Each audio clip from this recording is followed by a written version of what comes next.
Oh, All hello. right. Welcome, everyone. First episode of Bad Plans. My name is Jay, and I'm the Dungeon Master, and we're going to be playing some Dungeons & Dragons.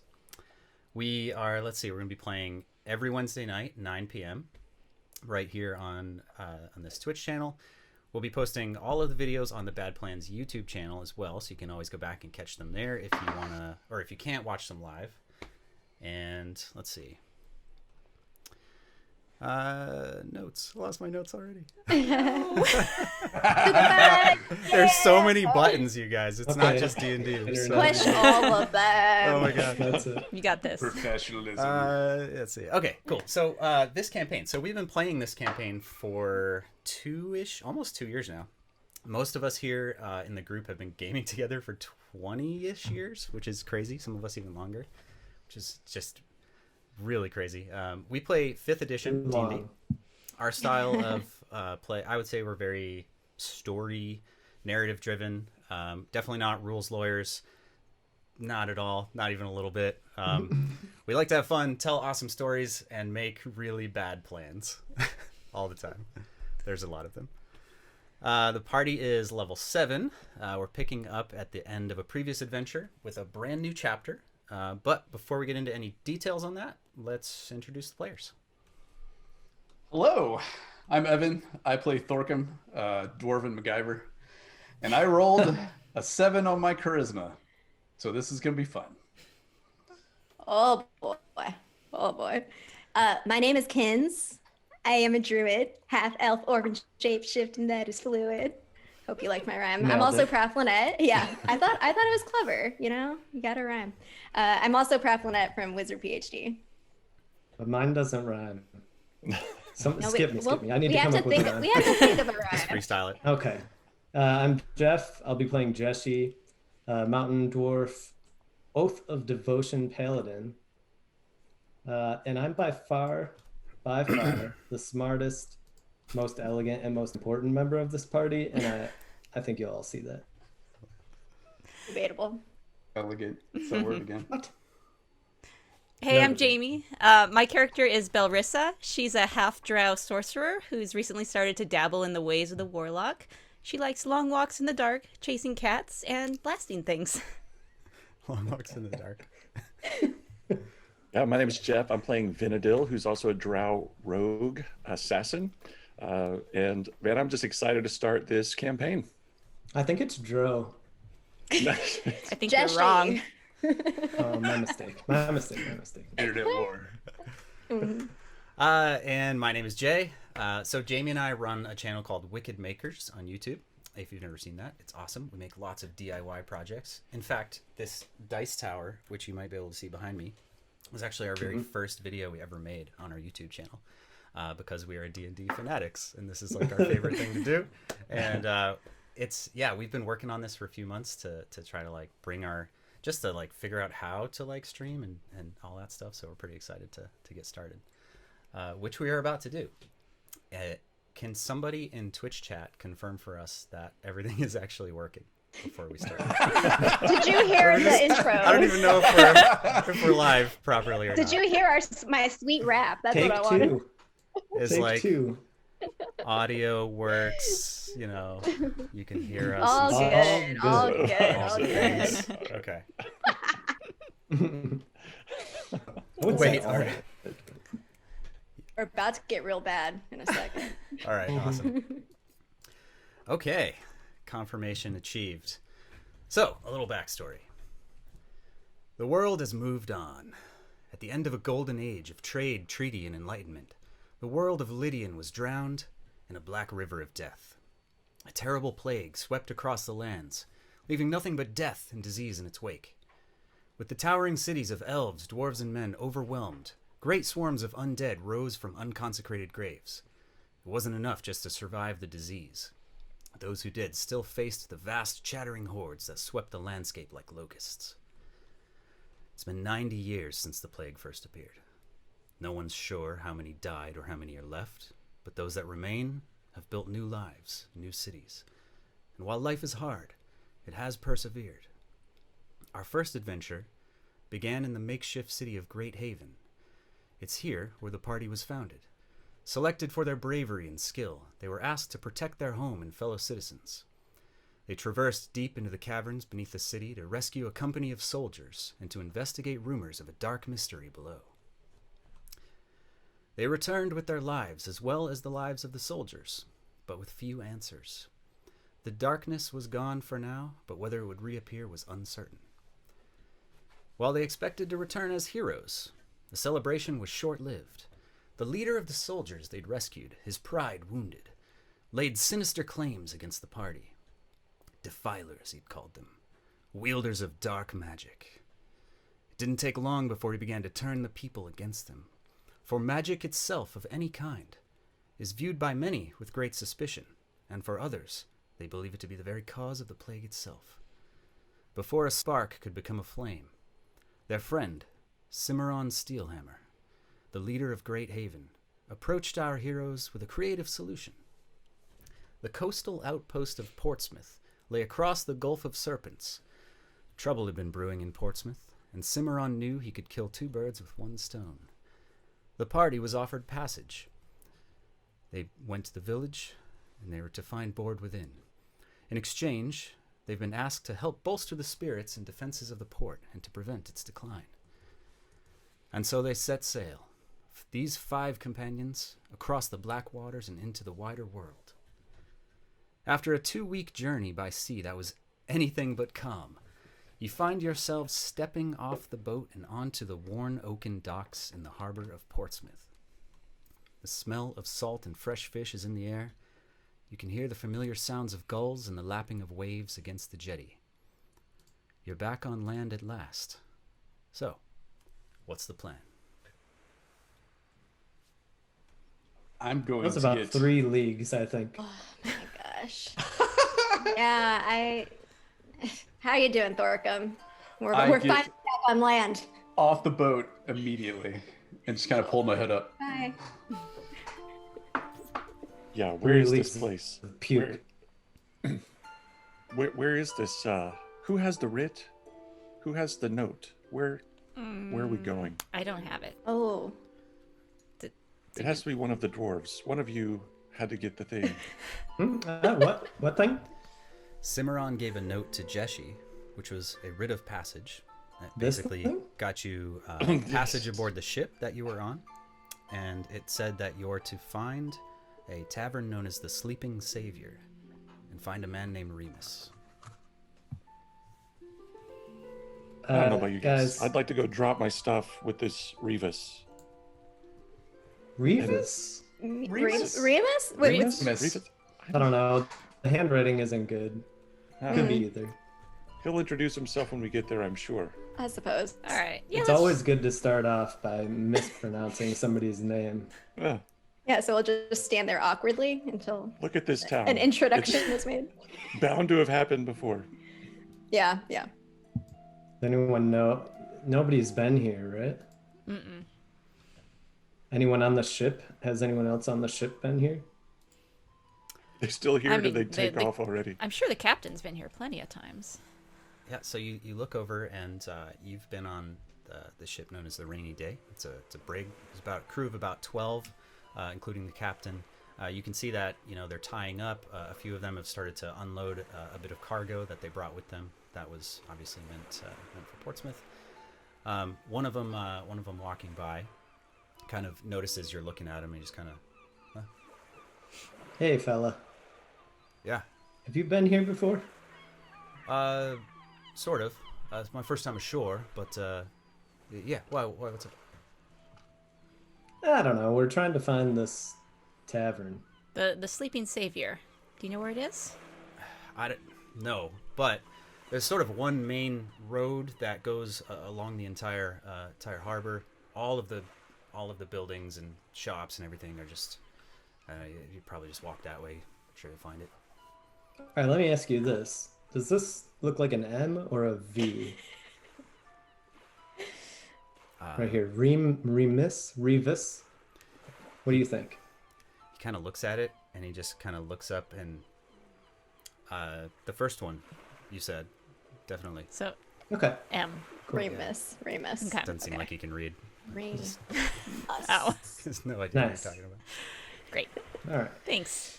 You hear the strumming of a lute, and you look down the dock towards the shore, and you can see as you kind of look around and try and get your bearings a little bit, see if you can figure out what that guy was talking about. There's 5 or 6 of these docks that kind of stick out. There's a wooden boardwalk that runs along the shore of the entire harbor, and you can see there's sort of a mixture of there's only one sort of large ship, which is the one you just arrived on. There's a handful of very small, sort of rowboats and fishing boats and things like that. You can see one kind of largest ship like way down the other end, and most of the docks are in decent shape. The whole place is in a little bit of disrepair. Some of the docks have been repaired multiple times, and some of them are just completely derelict and just basically rotted down to the pylons. But typical of what you'd expect to see, in a harbor. You can see fishing tackle, and you can see different bits of gear and crates and things like that. As you're looking out, you see a young man approaching. He's got sort of shoulder-length long hair.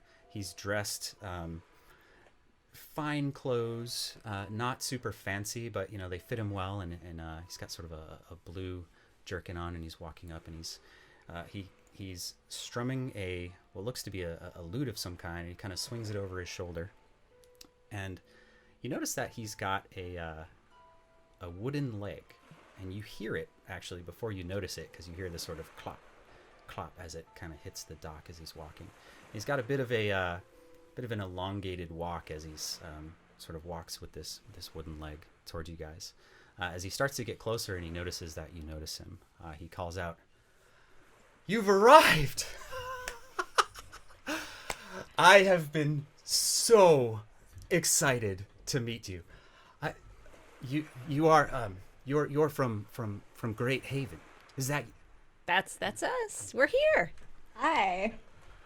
Can you read? Can I? Yes, I can read. I'm actually a writer. I write songs. I write books. I can definitely read. Is this an M or a V? Oh, that's M. It says Remus. Remus is the one who sent me here to find you. Oh, perfect. Oh, sweet. Very nice. Awesome. I have heard so much about. I've actually heard like nothing about you, except that you're adventurers, and that is amazing. Remus, I've got to ask you. Remus told us that you saved the grand walled city of Great Haven from some dark and terrible villain. Is that true? Definitely true. Yes. It was perilous, but we did it. That sounds right. Maybe That one sounds day right. you We're will write heroes. like songs about us. That is exactly why I've come. My name is Sparrow. I'm the town. Well, I like to consider myself the town bard. I write songs. I write ballads, and I could definitely write songs about you. You'll have to tell me everything, every detail. Hey. Well, not right now. Sorry. Okay. Forgive me. I'm It's just been a long excited. journey. There were things, and I understand. I'm to escort you, with your permission, of course, to the Sleeping Savior, our local watering hole. Remus said he'd meet us there, and that I should ensure you find your way. let's go. Sounds great. All right. Do you have any bags or any luggage or any? I guess. Yes. Carrying what we got. Got It's at a this point suitcase right there. that a small white little cat sort of darts down the boarding off the ship and kind of onto the docks and runs up, and it runs up to you, Belrissa, and sort of scratches its way up your leg, and you're in the middle of talking to this young man, and suddenly Belrissa just starts like convulsing and you realize that the cat has clawed its way up her back and just kind of sits on her shoulder, and the young man, he's a human. You kind of get a good look at him now. He's definitely young. He's maybe late teens, early 20s at the most. He's got kind of a nose that's a little bit too big for his face, kind of long eyebrows, and he kind of... That is the most interesting cat I've ever seen. You must let me draw it sometime. Oh yeah, I'm sure he'd love it. This is Ziggy, and he's with us. You are just very interesting people. I cannot wait to hear more about your adventures. Come, let's go. And he turns, and he starts walking. He's not able to walk very fast, and you kind of notice he has this sort of very interesting, very confident walk. Our videos just switched. Yes, they did. That's fascinating. Okay. I'm sorry. That's all right. Something magical happened in my Okay, mind. Lynette, you Magical have to happened. DM now. Go, Lynette, DM. And switch. Okay, I can fix that. Let's. I think it was our connection. Yeah, it fuzzed out for a second. Okay, no worries. So, Let's, we've been playing for a while. It hasn't happened. tell them about our new- sponsor. We don't have It's a fun new Oh, we homebrew. don't sponsors yet. So as this Absurd. one-legged bird kind of gets moving, I'm gonna have 14 pick up what bags we have and kind of just heft them with one arm and just almost impatiently walk in front of this guy because I'm just ready to be away from the ocean. You all have bags? I have One stuff. backpack. You don't of have a stuff. bag? No. Where do you I keep don't- all your clothes? I have like this and one other thing. Like what? Yeah, Vinadel. Kins is a minimalist, so I don't really have much. Yeah. We'll have to. You need to find a bath as soon as we get to this place, Elf. This I can agree with. This I can agree with. You hear this as you hear the kind of familiar as all the sailors, they sort of move out of the way quickly as this sort of very large dwarf-sized mechanical construct, Thorkum's steel defender named 14, sort of comes off of the ship with like several bags kind of swung over his shoulder, and he's just this robotic sort of like, there's like actuated joints, and there's like steam coming off of his back, and he's got glowing runes all over him. He's got this big sort of metal beard, which he's just a very imposing figure. And the sailors who have been sailing with you guys now for about two weeks have just learned to get the heck out of his way. So they all kind of like stop what they're doing and move as he just makes his way down. He steps onto the dock, and one of the oak boards just snaps under the weight of 14, and he just sort of like kind of looks down and like rips its foot out of the dock, and the sailors just kind of look down like, what the come here. Okay, they've had enough of this thing. They're so happy to see it leave the ship at this point, and it starts walking down the dock, and you notice that it's kind of like walking a little bit carefully, like it has the wherewithal to realize what it just did, and is kind of moving down the dock. The young man has turned back and is just sort of like, is that one of your companions? Can I meet? How'd you lose your leg? Oh, it's not an interesting story at all, I'm sure, compared to what you've been through. It's nothing. Okay. And I walk off the dock. And he turns back and he starts following you, and he says, "By the way, my name is Sparrow, and it's very nice to meet you all. I don't know any of your names. What do I call you?" That's Thorkum. He's cranky. He gets cranky. Seems so. He I had a wouldn't- rough time on the ocean. I'm Jeshi. I'm That's Kins. Belrissa. It's Yeah, Belrissa. I'm Vinadil. That's Ziggy. Ziggy, yeah. And Ziggy will scratch you. Yeah, be careful. he says. Fair warning. but it's a love scratch. Mm-hmm. He says, I'm not great at memorizing names. After all, I do meet a lot of people, but I will try my best. Please follow me. And he kind of hustles, and he does, like, it takes him an awkward effort, but he's able to get out in front of Thorkum, and he kind of like walks out in front of him, and as you get to the end of this dock and you get onto the boardwalk that kind of runs along the whole edge of this long harbor. One of the first things you notice about Portsmouth is that it's an older, what was probably a much larger city at one point. At this point, there are a lot of the buildings are either in ruins or are just completely derelict and not in use. There are some buildings which have been maintained and that are being used, but there's a lot here that's just sort of old, and it seems like there's just not enough people here to fill in what this place used to be, which is not an uncommon thing in the world of Lydian, as you guys have realized. Is there like a city wall that's visible? There, as you came in you sort of sailed in between two long sandbars and then through some jetties into this deeper harbor. And along the sandbars on the outside, you could see what looked like the ruins of old stone walls that were probably protecting the outer banks at one point.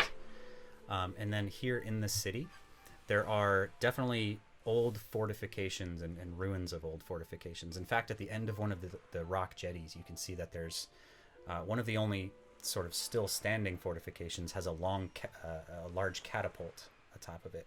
And you can see in the distance at the very opposite end of the harbor, there's another one of those. You can't see kind of much further than that, kind of deeper into the town itself. But it does look like that at one point there were these large fortifications, and now they're sort of falling apart. I'm satisfied with like Mr. Sparrow's pace now, so I'm gonna stop and kind of just take a look and do my perception thing to see if anybody's giving us longer than a usual glance. Sure. Go ahead and make a perception check. All right. The first roll, First an roll of the 11. game. That is lower than my passive, so 18. 18. So we have this is not exactly a homebrew rule, but it's interpreted differently by some folks. But so, for example, Thorcom has an incredibly high passive perception. So what we typically do is he gets a chance to do an active roll, but if that roll is lower than his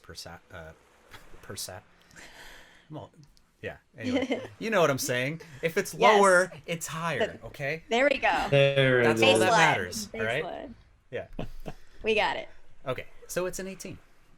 So that is a pretty good roll. So you're gonna notice that literally everyone's watching you.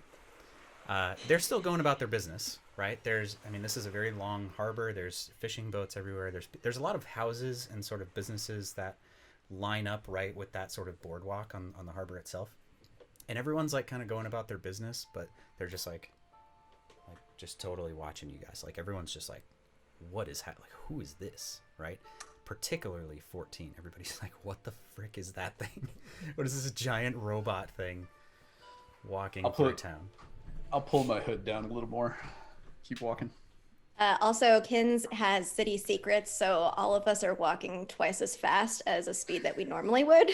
So that's probably also drawing attention to us. Wow, Just walking. Sparrow. And it Just doesn't help ripping that through Sparrow town. just keeps shouting, and he's kind of giving you like the tour. He's like, "Oh, this is the building over here where the blah blah blah happened," and everything you pass, he's just fired up. He's so excited. He's just full of energy. You get past the boardwalk, kind of down a small street to what looks like the main road that sailor was likely referring to, and you can see that the ground is sort of a mixture of like what used to be probably a fairly decent cobblestone road that has just sort of fallen into disrepair. It's been sort of patchwork repaired in several places. It's still heavily used. It seems like the main thoroughfare kind of through this area. But again, it's that common theme of run down, not completely repaired.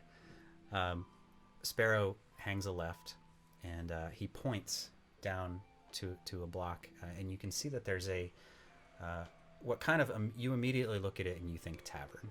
It's a 2-story building, post and beam construction. It's got 2 twin chimneys kind of coming up from the edges, puffing smoke. You can see that there's a handful of people kind of meandering outside, and he kind of looks over and he says, "That is the place we're going. It is the best tavern in town. It is the it's just great. I love it. I actually spend a lot. I actually live there. Did I mention that? But that's cool. yeah. So Yeah. that's one of the reasons I've been very excited to show you, because I'm going to introduce you to Emmy. It's just and he just trails off and starts rambling again and keeps walking. All right, let's go. As long as he keeps walking. Let's please get there, Sparrow. Let's please get there. Sort of 3 minutes or so till you arrive, and you walk in, and you immediately smell. You guys have been at sea now for several weeks, and while you haven't exactly been starving, I mean, Captain Rain was able to provide, some pretty decent meals. You smell bacon. You smell bacon cooking, as well as fresh bread, and it's sort of the familiar scent of those two things, as well as there's a fire in one of the chimneys, and it is so comforting to smell these delicious things after having smelled nothing but sort of brine and salt air and fish and just the smells of the sea, and those don't exactly go away in a port town, but the bacon smells real good. I grab Vinny's shoulder right before we head in, and I'm like, Vinny, please take the initiative, talk first. Don't let Jeshi make the first impression. I beg of you. And then I just walk in.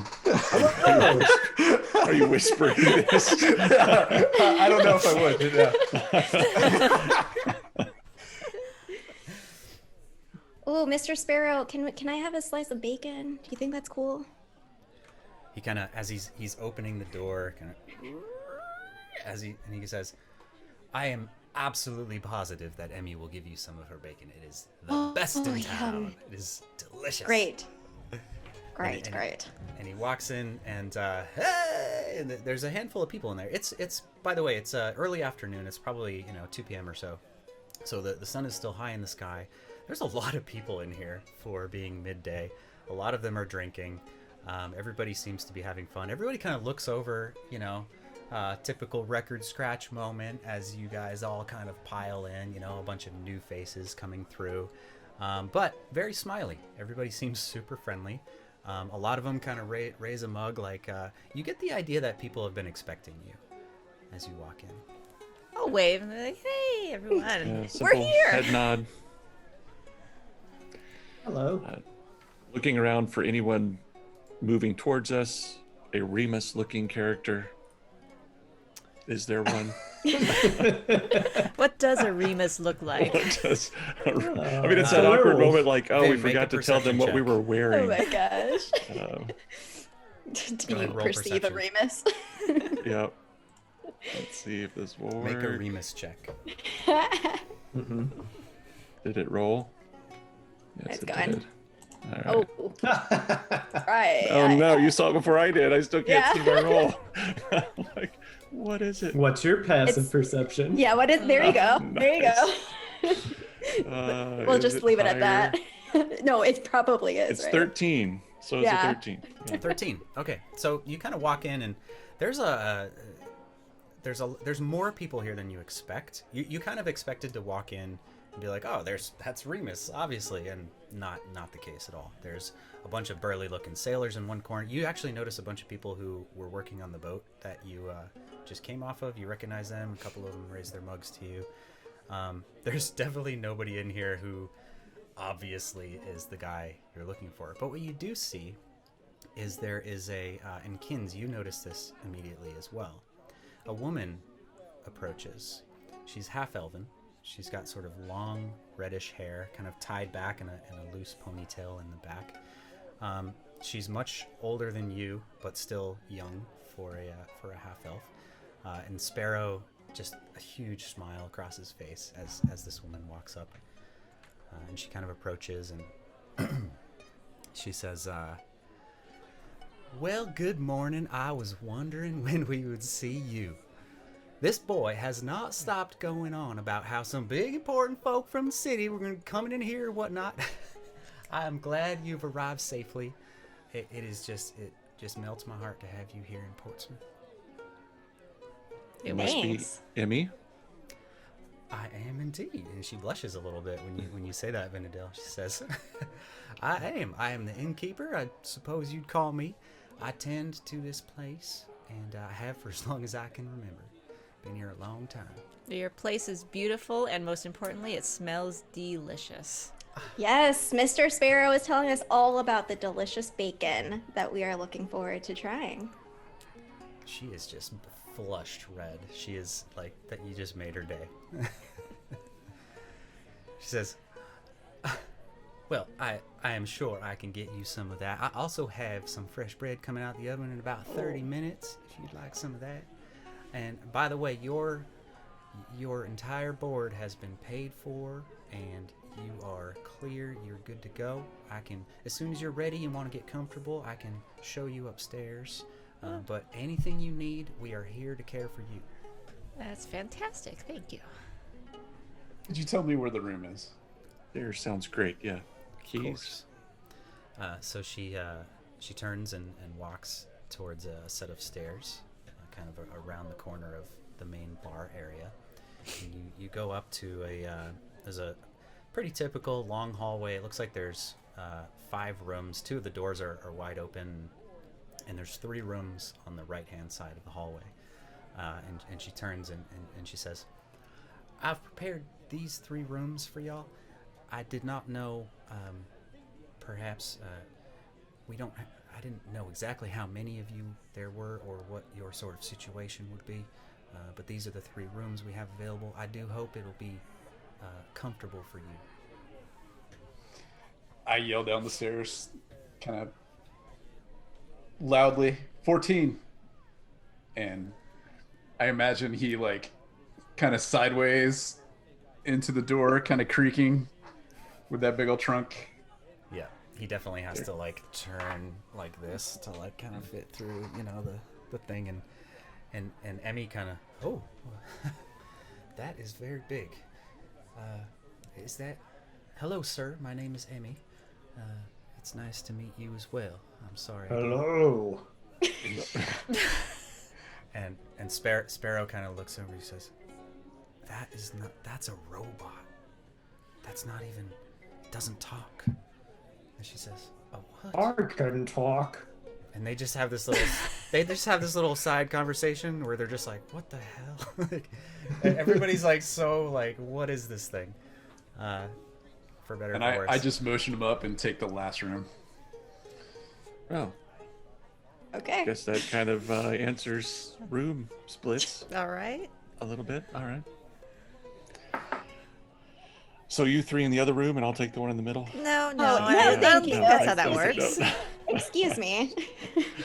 So, all right. Hey, I'll be with Bellarissa. We had a whole journey with we had a whole journey together.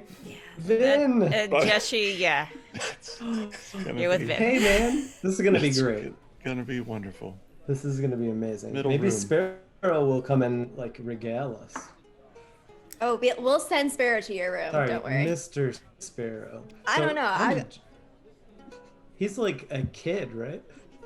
So Jeshi is just super puzzled by everyone calling him Mr. Sparrow. Very, very curious. I I'm don't know if making other people notes. are. I think Kins is the only one. I heard multiple. Oh, okay. He's gone, by the way. So Sparrow, at this point, Sparrow and Emmy Hi, Sparrow. went back downstairs, and you guys are all upstairs. The rooms are, they're quaint. They're similar to the rest of the stuff here. They're worn, the carpets and the sort of the, the drapes and all of the different, even the furniture itself. I mean, this is old stuff that has not been replaced very often. It's still functional, hardy, very, very definitely, like, everything's made well, but is very old, but comfortable. Seems to keep the wind out, and you can If there's still anything broken, I'll ask Kins to come fix it in secret with magic. make a investigation check to see if anything's broken. Yeah, they brought us. Intelligence to is your primary skill, Jeshi. 16. What? What? That's the highest roll you've ever rolled in the history of rolls. Okay, you look around. So the I bed actually rolled a 17. Yeah, it was a 17. with a -1. That's That is fantastic. -1. In the improv, you tend to think of yourself as a pretty smart guy, right? And this is no exception. As you go over and you put your sort of your knapsack on the bed, and you see it sort of sink a little bit, and you notice that one of the legs of the bed has a pretty severe crack. And with your heavy plate armor, if you'd sat on that bed, you could have fallen right through the floor. It's ridiculous. This is not gonna work. This is not gonna work. Kins, can you come here for a second? Ken sighs heavily and trots on over. What's up? So as you know, I am very handy.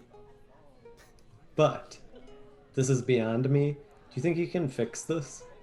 Ooh. How long is this? I see a crack right here. How long is it? Yeah, I think I can do something with this. Okay. I'll get down and watch you. Go. Okay, go. Can you back up just a second? I back up just the most minuscule amount. Okay. Kins decides to just try to push Jeshi's head away, while trying to secretly mend this leg of a bed that she's staring Well, it's at. just us now. It's all right, I think. So the grain of the wood, basically the crack, it's just over time, the wood is dried out and just sort of split, and you're able to use your mending ability. And as a druid, basically the actual wood itself, the grain of the wood seems to just sort of and just sort of grow and just sort of weave itself back together, and is a little bit bulging out. Like, it's not like the super clean, turned sort of bed leg that it was before, but it is Like a tree trunk. it looks a little bit more like a tree trunk. Yeah, there's almost like a branch has grown out of it to pull it back together. Ooh, and a little leaf. And a little leaf just kind of just right out of the side. That was awesome. That was awesome. All right. I don't know. It kind of looks out of place. So if you can put the sheet over it a little bit, I don't know. I'm It not looks kinda worried. I don't weird. think anyone will notice. They didn't notice the crack. It just looks ugly to me. I don't know. It's a lopsided, but I was you're worried gonna be that- sleeping here, so. Yeah, I was worried day one I would break something. And this is better. This is better. It's a good way to make friends is to not break their stuff. I've found that. Have you found that? Sure. Yeah. Hey, Vin, how you doing? You need anything? Solid life. I'm headed back downstairs to I grab forgot you were there. something to drink and eat. Yeah, I'm going down with Finn. I also grabbed the writ from Jeshi, sleight of hand style. So, While I was fixing the bed. yes. Yes. At least I would like to contest this. Okay. This is one of my belongings. Oh man, I'm definitely Okay, so doing it. Vinadil You're and gonna do a sleight of Belrissa hand? are going downstairs. Oh, are you gonna try to swipe it from him? No. I mean, Try. so Vinadil, you walk in. Hey. You and Belrissa are kind of like, what is going on? I'm so hungry. And you kind of move down and you look in, and Jeshi's bent over all awkwardly, and he's got his face all next to Kin's, and you're like, what is happening in there? And you're kind of looking over, and you see sticking out of a little his back pocket, because plate armor has pockets. It's sticking out of it is the writ, Nice. the exact one that you're interested in having in your hand in this exact moment. What do you do? I mean, I don't know. Apparently, I slap him on the butt and pull it out of his pocket because I just rolled one. You rolled a one. Yes. Yeah. Is that your first roll? Oh no, you had a Yes, that was perception. my first roll. Perception. There we Oh go. my god. Okay, so you I rolled a slapped him natural on the one. butt. For those of you in the audience who are unfamiliar with the parlance of D&D, rolling a 1 is a critical This is failure. awesome. Another homebrew rule that we do. Rolling natural 1s applies to skill checks too, and not just combat. So you walk over, and Jeshi, you're in the middle of inspecting the little leaf that had popped out, and you just feel a smack right on your ass. You kind of look over, and Vinadil's just standing there in his hand is the writ. Your writ. the one that belongs to you, sir. What do you do? Oh, snap. It doesn't I really sit there belong for a to second. Jeshi. And I say, this is one of the most interesting moments of my entire life. Do you want that? I'm just gonna turn around and walk downstairs. Like, I don't have any. I just look at Kins and I'm like, Kids is dying laughing. I called it Vin, first bad plan of the game. Did you have any doubt that it would be him? Well done, natural sir. one master. Okay, so Belrissa and Vinadil, you after what is a little awkward, but you know what? You shake it off. Belrissa was in the hallway; she didn't even see it. No big deal, right? You go back out in the hallway. Deep breath. You know, you go back downstairs, and the bread. Oh, the smell of that bread. It's just been pulled out of the brick oven, and you can tell, you can smell it before you get anywhere near the bar. And as you come down, you can see Emmy has just pulled it off of like a tray, and is just kind of letting it cool. And Sparrow is sitting at the bar, a couple of other folks sitting there with him, and he's got his lute out and he's just kind of strumming it. Make a perception check, both of you.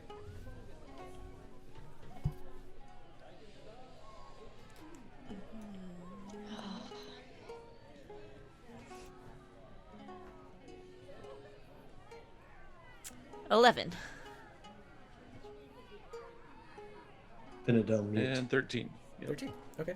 Yeah, not bad. So, yeah, I mean, you pretty much see the same folk downstairs. You do notice that Sparrow is like, he's, he's very, very excited as you come down. He starts to stand up, and he kind of, his leg gets kind of caught a little bit. And you can tell that he's probably had this, you know, this prosthetic leg for a long time. He's clearly used to kind of moving it around, but he stands up almost as like a gesture of good manners as you approach, and he's got his lute, and you notice his lute has, it looks to be a 5, maybe a 6 string lute, but it's only got 3 strings on it, and he's just sort of playing it. He's pretty good. And as you walk up, he says, well, those are pretty nice rooms, aren't they? I mean, there's some other places you could have stayed here in Portsmouth, but trust me, you don't want to go anywhere near any of them. This is the place. It's really nice. Yeah, they're lovely. Thank you. I'm glad.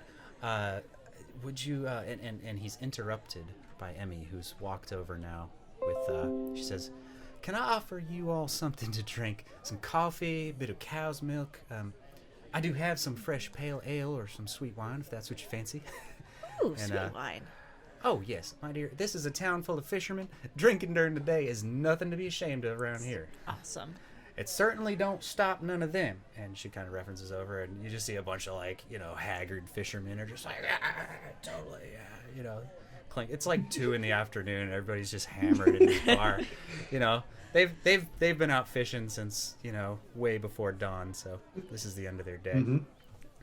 But there's a couple of seats there that the 2 of you can pull up to if you like. Sparrow, what are you drinking? Oh, me. I don't actually enjoy alcohol very much. I typically will drink, you know, some cider or, whatever. It's... A cider for Sparrow, then. Thank you. That is so nice of you. You are just the best people. Jeshi, I'll get Kins. an ale. Sorry. Vin orders a pale ale. All right. Jeshi and At Kins, this point, what's going on? Kins is like, hey, Jeshi, I'm hungry. You smell that? I smell some bread. Do I? What's the- You You smell smell that? bread? Oh, I only smell Bacon. bacon. Okay, we gotta go. We've been. It's ready. Let's go. I smell it. I'm hungry. Lead on. All right, let's go. All right, the 2 of you start heading downstairs. Thorcum, you also smell bread and bacon, and you're in your room. You're by yourself. Your room at the very end of the hallway seems to be the most probably the most rundown of the lot. In fact, with your absolutely astounding, almost Sherlock Holmes like perceptive abilities, couple of things you notice in this room, Thorcom. There was a fire here at one point in the past. You can see trace marks of sort of charred wood that's been repaired kind of in several places. You can even smell it. You can smell the sort of soot that's just sort of baked into the walls and the furniture and probably the drapes that have never been changed out of the single pane windows that look over the street. It's a little bit, it's kind of your curse, you know. It's something that you can't help yourself but notice details like this. But otherwise, the room is fairly comfortable.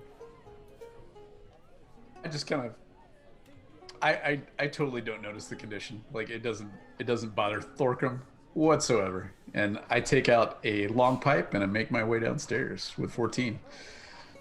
And as we're making our way downstairs, I'm just going to tell 14 to stand by the door, kind of off to one side. The door of the main the door of the tavern. Upstairs. Okay. Door of the tavern.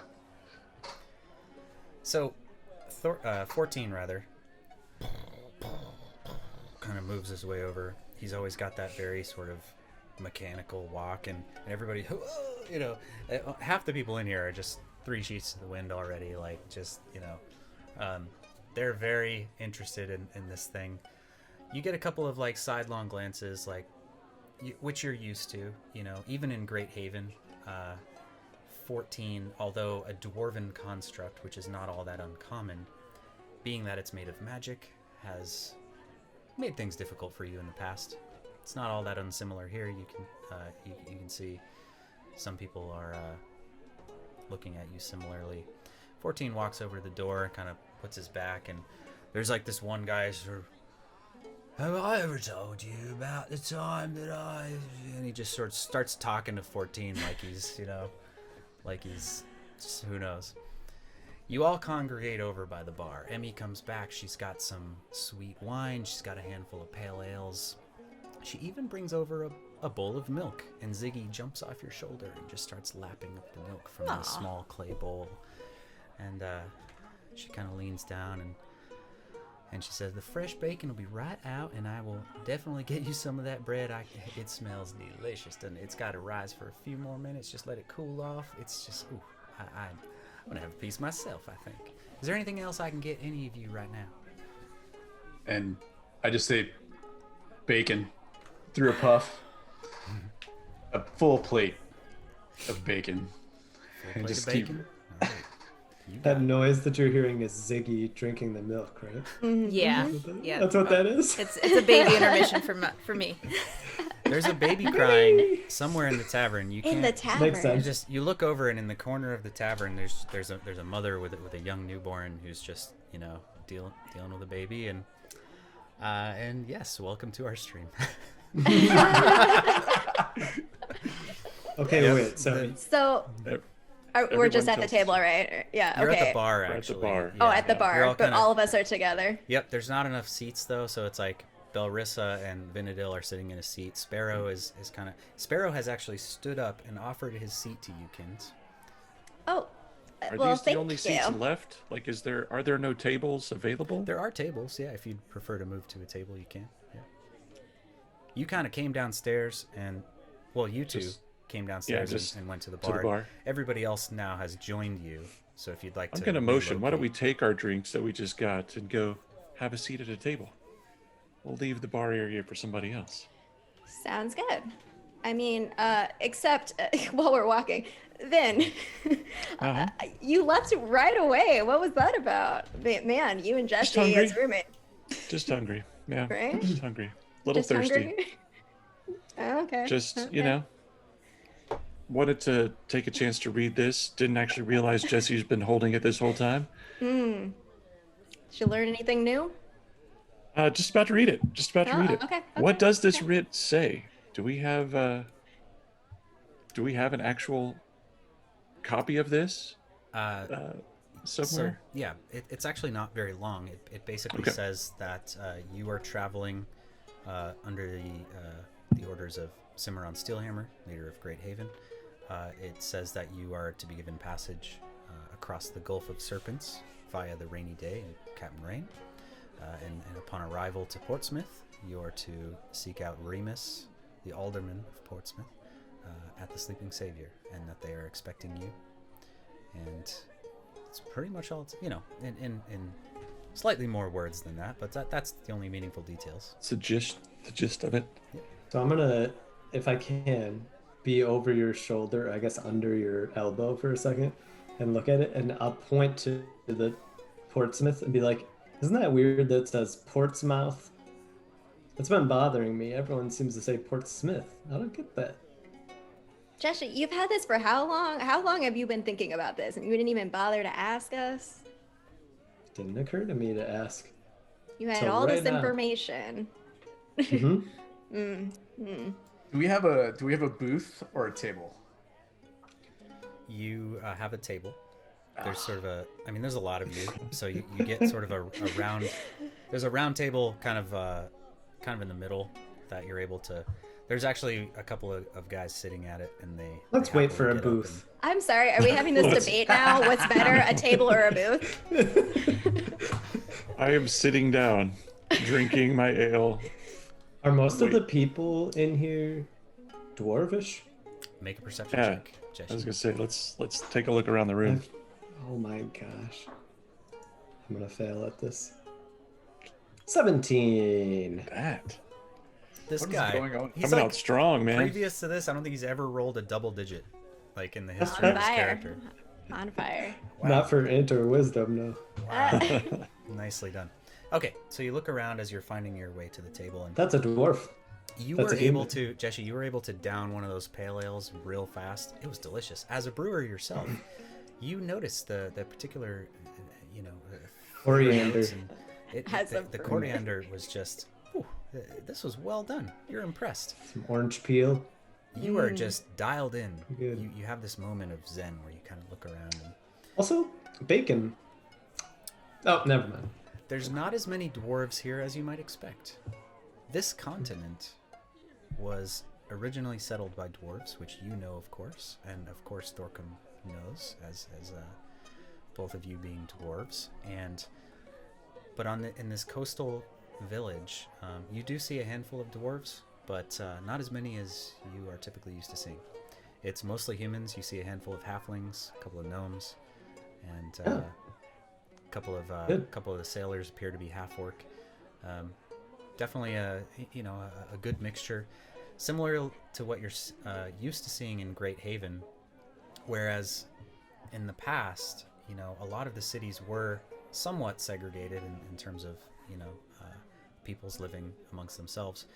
In the post-plague era, a lot of that has disintegrated, and a lot of any of the remaining cities have become sort of melting pots of any refugees who managed to survive have come together, and so that's kind of what you see as you look around. Almost everybody's drunk too at 3 o'clock in the afternoon. It's definitely a I'll fishing join 'em. town. I'm just sipping and watching the front door, waiting for Emmy to come back. With the I've bread. never heard Emmy be short for Remus. Interesting. Emmy is not Remus, They're dude. two You different know? people. Two different people. So Don't you good think- guess. Let me see that writ. I'm Let me see the sorry. writ. I'll hand it back I'm over. sorry. Doesn't seem right to me. There's no time. Is there any time bound, like to our rooms, on the writ itself? No. All right. And it was implied that you were going to be here for quite a while. Okay. So the rooms have almost been sort of given to you for as long as you need them. Okay. Yeah. I didn't know if we had like a week to find our own place or something. Nope. This is sort of your home for a while.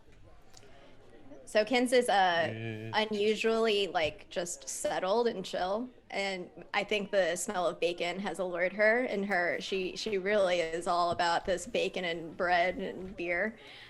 So she's ready to chill out with people. It's it must have been the smell that made you feel that way, because right as you are thinking that, Emmy walks up and she's got a whole bunch of plates. She's clearly very, very skilled at she's got 7 plates, all sort of carefully balanced, and expertly just sort of puts them all down in front of you. One of them is just a huge plate of bacon. It's just like this mat. It's just all bacon, like Ron Whoa. Swanson You style are kidding. plate of bacon. She just puts it in front of Thorcum. She puts a clean, a whole loaf of bread in the middle of the table. Brings over a new round of drinks for everybody. She's just got a big beaming smile on her face. That's one of the things you notice is everybody here seems quite happy, and particularly, with you arriving, which is not really what you're used to. In Great Haven, particularly of late, you guys have been almost pariahs. The results of what you did down below the city in the catacombs, with Leslie sort of coming out, with these accusations against you. What you're used to is people shunning your very presence. And it's a little bit strange to have everybody just so relaxed and happy to see you. Between awkwardly large bites of bacon, I am just going to thank her for the food. And can you fetch Remus for us? I'm ready to get to work. And just keep, just fisting it. Yes, into my thank you. face. We're so appreciative. Very good It's bacon. very, very good food. Thank you.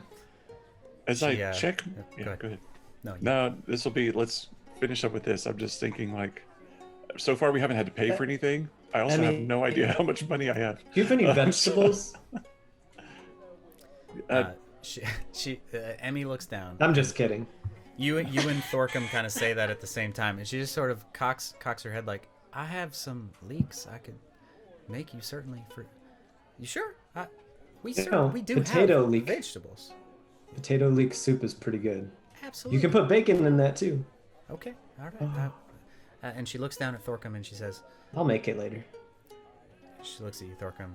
She says, Remus is not a man that is summoned. He will be here as soon as he can, I'm sure. He is very much awaiting your arrival. He's very excited as well. But he'll be here as soon as he can. And she saunters off.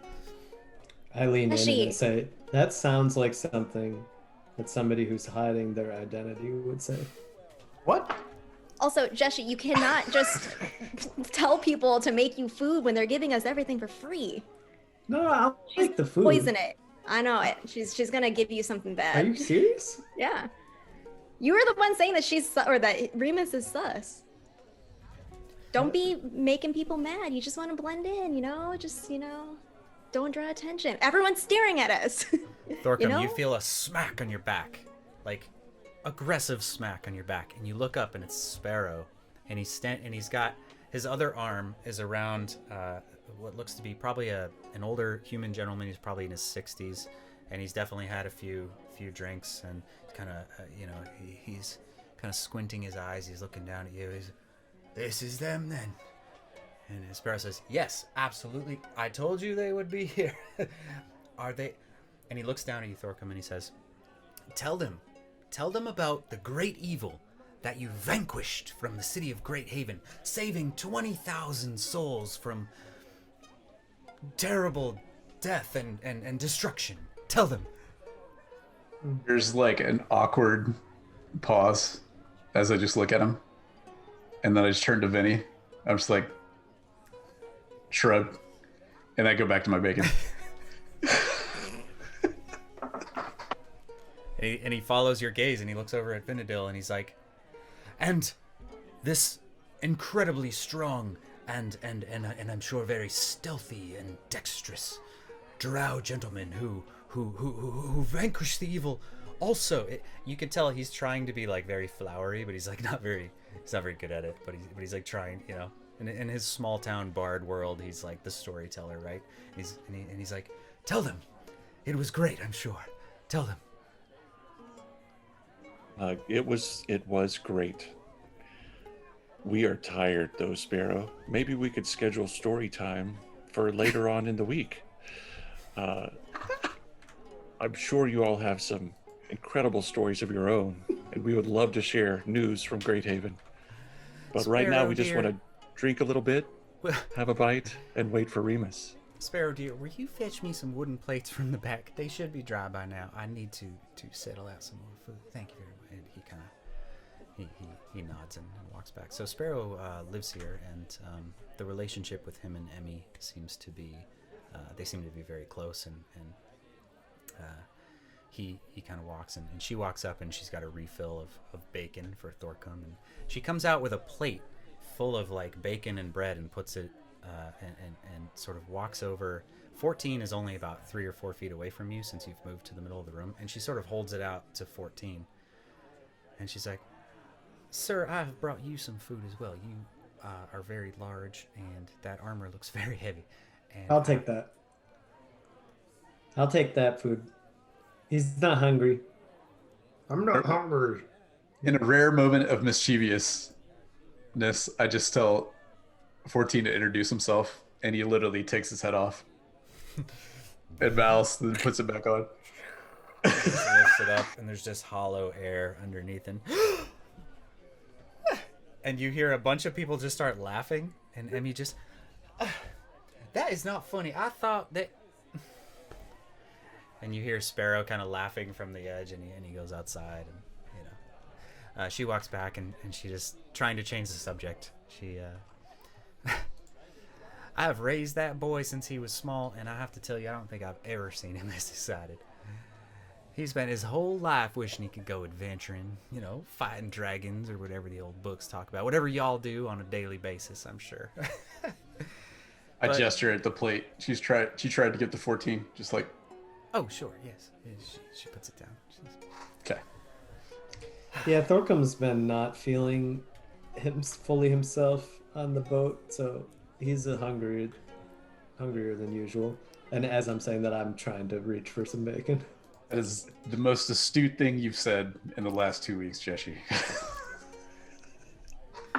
Hey, Emmy, tell Thank us, you. while we're waiting for Remus, I mean, yes, we adventure, there's stories we could tell. I mean, the boat trip here, and yeah. But what about Portsmouth? I mean, do you guys what is your connection to the outside world? Like, we come from a city with huge walls and armed forces. We come here, like, do you guys ever see any indication of the plague or the undead, or kind of look around and just see people drinking at 2:00 in the afternoon as if there's no danger? Is this place somehow set apart from the rest of the world? She seems to consider your question for a second. Make a perception check, Vin, and anyone else who's paying attention. I'm paying attention. Yeah, well. No chance. What do you got? Oh my goodness. Natural one. Another natural. Really? Ooh, You've rolled like yes. 4 times in the whole game. 2 nat Yeah. ones. Okay. Yeah. 21. She smells really good, Vin. Yeah. You're a little bit distracted. She's actually quite beautiful, and you're talking to her, and as you're staring into her eyes and talking to her, you just kind of lose yourself for a second, and you just trail off and start rambling about something about undead, and she's just kind of staring at you like, and she kind of blushes a little bit, smiles, and the rest of you notice that she is a little bit uncomfortable with these questions. She's not these questions are they seem like big deal questions, right? And she's kind of trying to search, but she says, well,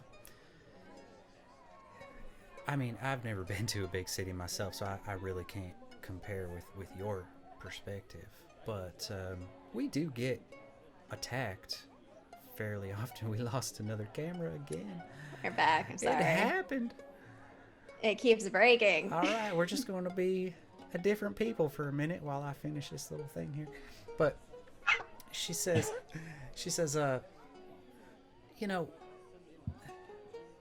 what I understand is that Portsmouth is in a particular location where we are somewhat protected from things like that, which is one of the reasons why it has been able to persist through what has been very difficult times.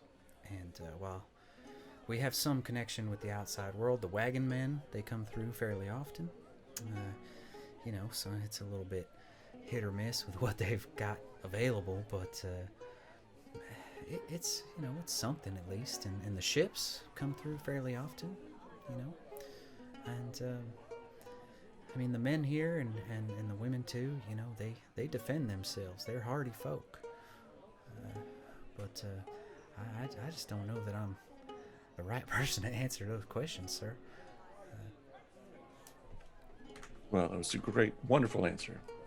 Thank you so much. In a million Bacon crunching. bacon crunching. Yeah.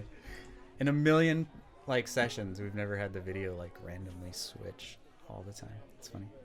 Did I get it back? Hollywood Squares. That's okay. It's easy to fix. It's not a big deal. I think it keeps cutting out. Sorry. There we go. Okay. We're back. Hey, Gotta live so up to our name. Yeah. real quick, can we? I just want to check my pouch. Like, how much money is in there? Do you have any idea? Like, It's a lot. A lot. It's a lot of money. You haven't stopped to count it, but Okay. it jingles pretty loud. As a rogue, Yeah. you're kind of like, Okay. I shouldn't be messing with my purse right now, but it's pretty heavy. It's a heavy purse. There's a good deal of money in there. Didn't really pay attention when they shushed us out of town. Cimarron took care of you. We'll have to look at that later. He was it was a bit awkward. It was not something he wanted to do to send you away in such a hurry, but he made sure that you were pretty flush.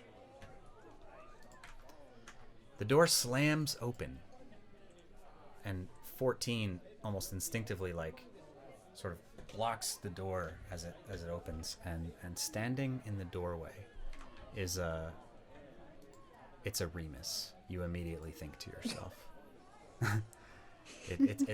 He's about probably a little over 6 feet tall. He's human. He's got short spiky hair. He's got two sort of streaks of silver kind of starting right above the ears going towards the back.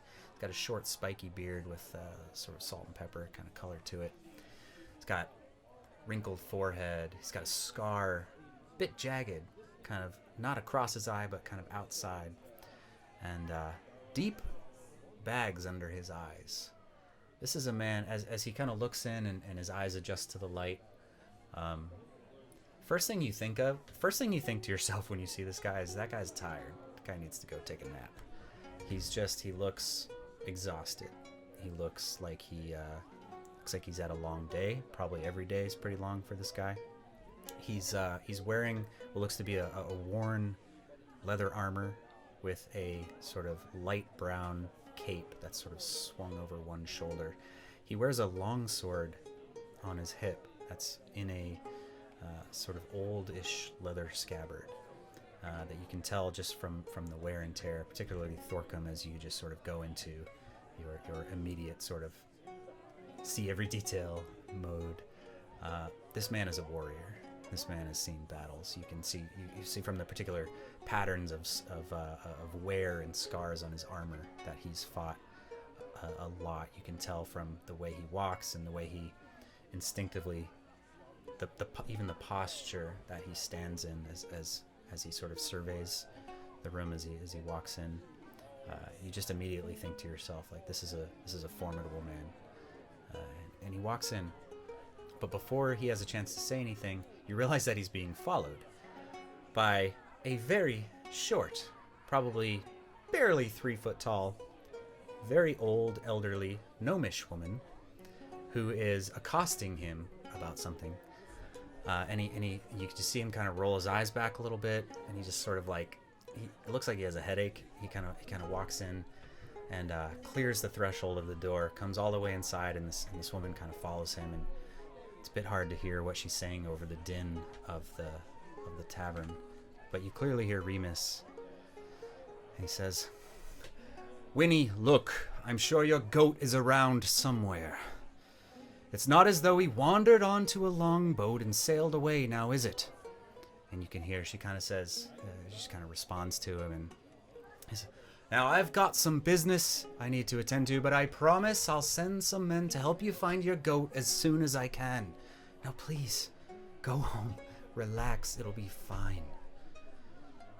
And they have a sort of a final exchange as this woman begrudgingly turns and walks back outside, and he just sort of runs his fingers through his hair, takes a deep breath, and a bunch of the men sort of call out, and he go ahead. I tap Vinny encouragingly on his arm, and then I look at Jeshi, and I just say his name, Jeshi, like directly, and I just stare at him,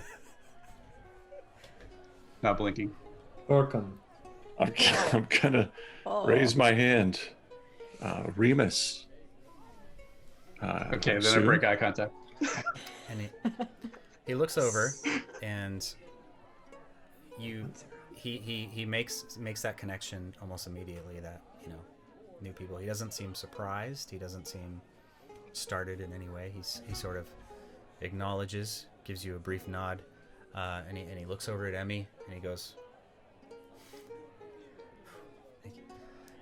no words needed, just sort of, you know, and he walks over.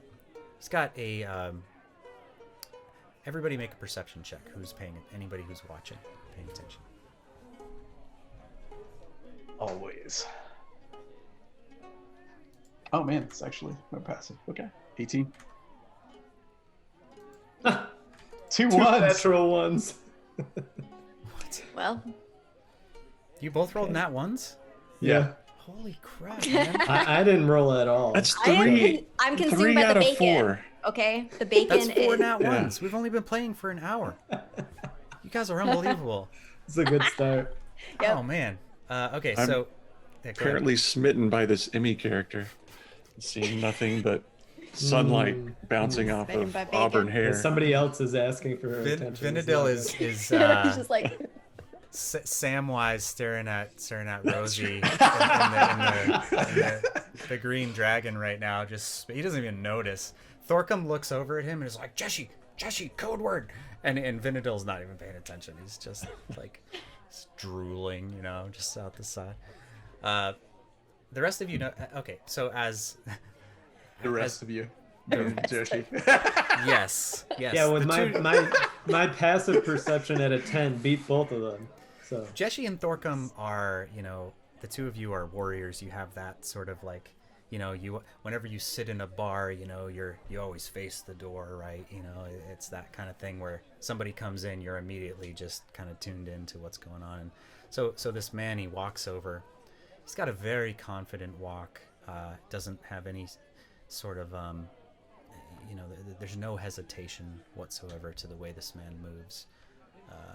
But you definitely can tell that this is a guy who has a long day every day, and he kind of walks over and puts his hand on one of the chairs, kind of on the next table over. But he says, "You're from Great Haven. Cimarron sent you. Welcome. May I sit?" Slap Vinny again. And I nod to Remus. please, yes. Hello, I'm Jeshi. And I sigh. Hello, Jeshi. My name is Remus. I'm the I'm well, I guess you could say I'm in charge around here. How was your journey? Good, yeah. You know, couple leagues. Couple of It was we made it. You might need to have a talk with the captain. He might need to change his shipping lanes for a few months. We ran into a little trouble with pirates pirates and Rain. some other things, but we made it here, which is the good news, right? I mean, yes, that's good news. Rain's no stranger to pirates, that's for sure. But yeah, This one had a I'll talk pet to him. octopus that did some crazy things. So not sure if that rings Seems a bell. Very confused. Anybody, but Yeah, it did magic. What do you think about magic? What do I think about magic? Hmm. Well, I don't understand it, but Mhm. I'm not one of these superstitious, you know, sort of folk who are gonna immediately dismiss it. The whole reason I called you here is because I need folk such as yourselves, magic or otherwise, because we've got a problem that, well, needs folks Missing such as goats, we yourselves. hear. You called us down to find the livestock that has wandered off. I can assure you I did not call you all the way from Great Haven to find Winnie's missing goat, though that is something I will have to deal with. Such is the life. You hear that crying baby again, just in the background. That's the goat. Is that the goat? It didn't work. It's a sign to us.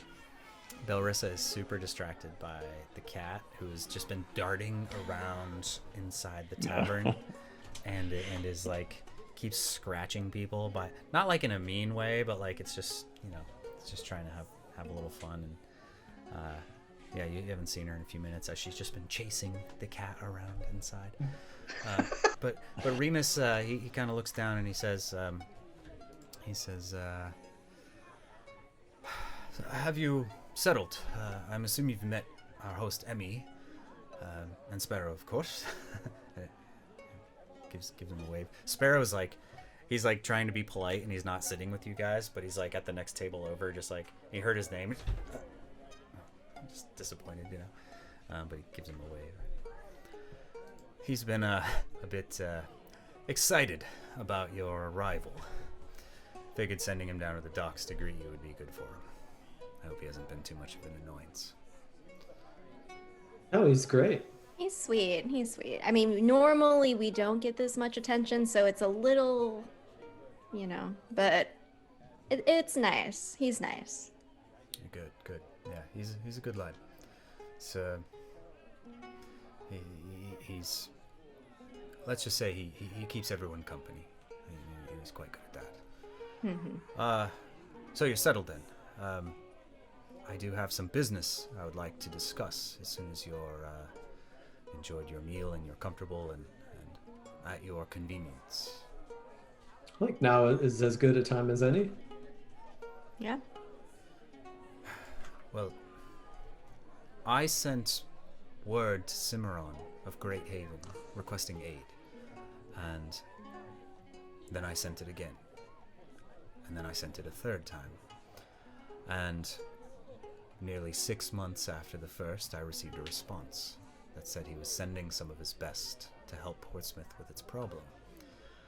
And I didn't ask questions, I trust the man, and here you are. Did Cimarron tell you anything?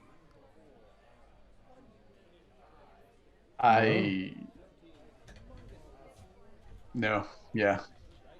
We were just told where to go and that we would be taken care of, but we've been given no information.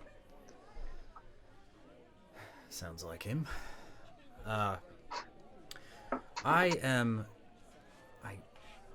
You might call me the mayor, perhaps an alderman. These terms have no use in our day-to-day life, but I am the one who's in charge of maintaining order and making sure the city continues on. These are hardy folk who live here, and times are hard. They've never been easy for most folks who've grown up since the wasting death. But folk here, they make do. We live off the sea, we live off the land, and we have never once needed the assistance of the outside world. Until recently, when our iron mine dried up. We're not used to asking for help, but when you make your living off of fish hooks and tools to work the sea, and suddenly the materials to create those tools stop coming, things get very difficult very quickly. We were able to scavenge and reuse what we could around, work through the ruins and find every bit of steel that wasn't completely necessary. But it's been about 3 months since the men have started crafting their fish hooks out of wood,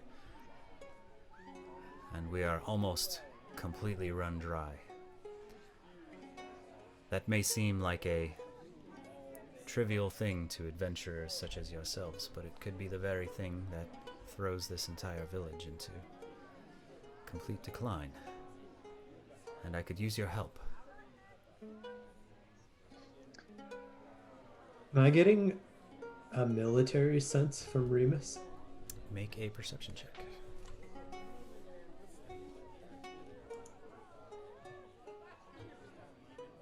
Ah, 8.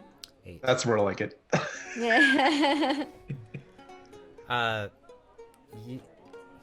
It's hard to tell. He's definitely like tough. Like the thing you do get from him is you, as a soldier yourself, Jeshi, you have this sort of almost innate ability to just sense how dangerous somebody is, and this is not somebody you would want to face on the battlefield. That's the sense you get, but it's unclear what his background is or what's making you feel that way. Yeah, I sit up a little straighter. And I say, I think we can definitely help. How far away are the mines? The mines are not far at all, but unfortunately they've all completely dried up. And I've sent scouts out to find potentially new veins, but it's not... We've barely got enough steel left for weapons. I mean, I can't send people out past the walls for long. There is something, though. Something that made me call for aid. There's an island, you see, not far off the coast, 3 or 4 miles at most. The locals here call it Thunderstone.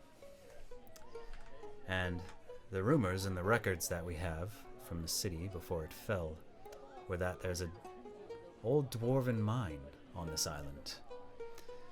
It's not much to go on, but if the writings that we have are accurate, then the mine was abandoned for some reason by the dwarves long before the plague, and it could still be quite full of ores and who knows what else. There's a problem, though. The island is surrounded by a giant storm that never seems to go away. We live on the coast, and we're no strangers to storms, but this one's different. It never ceases. In fact, if you try to sail anywhere close to it, it almost seems to rage and increase in ferocity. Waves are generated out of nowhere that seem to push your craft away, as if it's repelling anyone who comes near it. There aren't many here who even will dare to sail close to it, but those who have nothing but strange, superstitious stories. That is why I called for real help, you see. I don't understand magic, I don't know anything about it, but what I do know is that there's magic causing that. I've worked ships my entire life, and I know storms, and that's no natural storm. I've kind of finished my baking at this point, and out of my kind of side pack, I start pulling out chainmail, like one after the other, that Vinny and I looted from a couple battles back, and I just kind of like put my hand on it after I'm done. I'm like, we have no use for this. A measure of good faith. Do with it as you like. And kind of not skipping a beat, I'm like, you said there's almost no one who would take us to this island. I assume that you'd have at least one person who could ferry us. Aye, there's one. You might find a few, but there's one I could say I've got in mind. You'll have to convince him to give you passage. It's dangerous. Anybody who goes near, I mean, the rocks, the ledge, it's dangerous for anyone to sail anywhere close to Thunderstone. The man's name is Cobb. You won't find him anywhere near the tavern. You'll need to find him down the docks. Won't be hard to find. He's got the largest ship. One full side of it's covered in iron plates. He's difficult, but I can almost assure you he's the only one who will get you anywhere near Thunderstone. You said that some people have been close and maybe reported ill effects. Are any of them here who we could talk to? Has Cobb been there? Kind of looks around. There's a few men here who have sailed near it. Most of these folk are about as superstitious as they come. Most of us won't go anywhere near Thunderstone. Cobb, on the other hand, Cobb's the only one who will fish for silverspine. Silverspine breed out near Burnt Ledge. That's where Cobb likes to fish. It's about as close as anyone will get, and he's the only one who will go just a little further than the rest. He's been there, or he's been close to it, I should say. Everyone else probably won't have much more information than I do, but you're free to ask. And will Cobb be like these folks here? Like into his 4th or 5th cup at this time of day? Or is it even worth trying to talk to him now? Or should we wait till sometime tomorrow? I see you've gotten to know the locals. Yes, my father used to say this is a small drinking village with a fishing problem. Yeah, it's... I get it. It is what it is, though. These men work hard. Most of them have been out trawling since well before dawn. Cobb doesn't like Cobb doesn't like people. You're gonna find him on his ship, the Bastion. You won't find him around here, and by now, he's probably passed out or close to it. I would wait till morning if I were you. His daughter Velma, on the other hand, a bit easier to talk to, though rough around the edges for sure, that one. You'll find the two of them around the docks.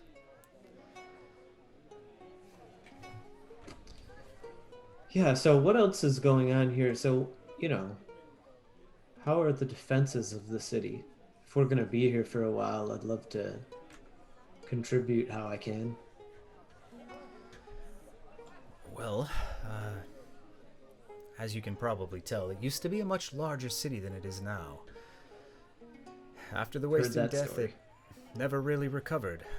It's a decent location, protected on 3 sides: the Gulf, the Beauvern River, and the marshes on the far side. And the dead, they don't like salt, you see. Doesn't keep them all away, but we get far less of them here than some other places. The defenses have held so far. We've got some palisades surrounding the outside, made of what lumber we've been able to salvage from the city. And the militia here has done well. We have a constabulary who sort of keeps the peace and is able to rally when something happens. There's no real town guard or any sort of armed force here to deal with threats, but we have managed so far. Other than that, we've had a handful of pirate attacks over the years, too, since I've been in my position. They're not very often, but they can be devastating. We've managed to take some of the siege weapons that used to exist here and outfit them on the existing fortifications. There's no one here who's very skilled at using them, but we have managed to defend ourselves. It's impressive. Good for you. Mm-hmm. Thank you. So your biggest problem right now is just access to materials to keep the industry going. And we're hoping this mine might be one solution to that problem. Make a perception check, Vin.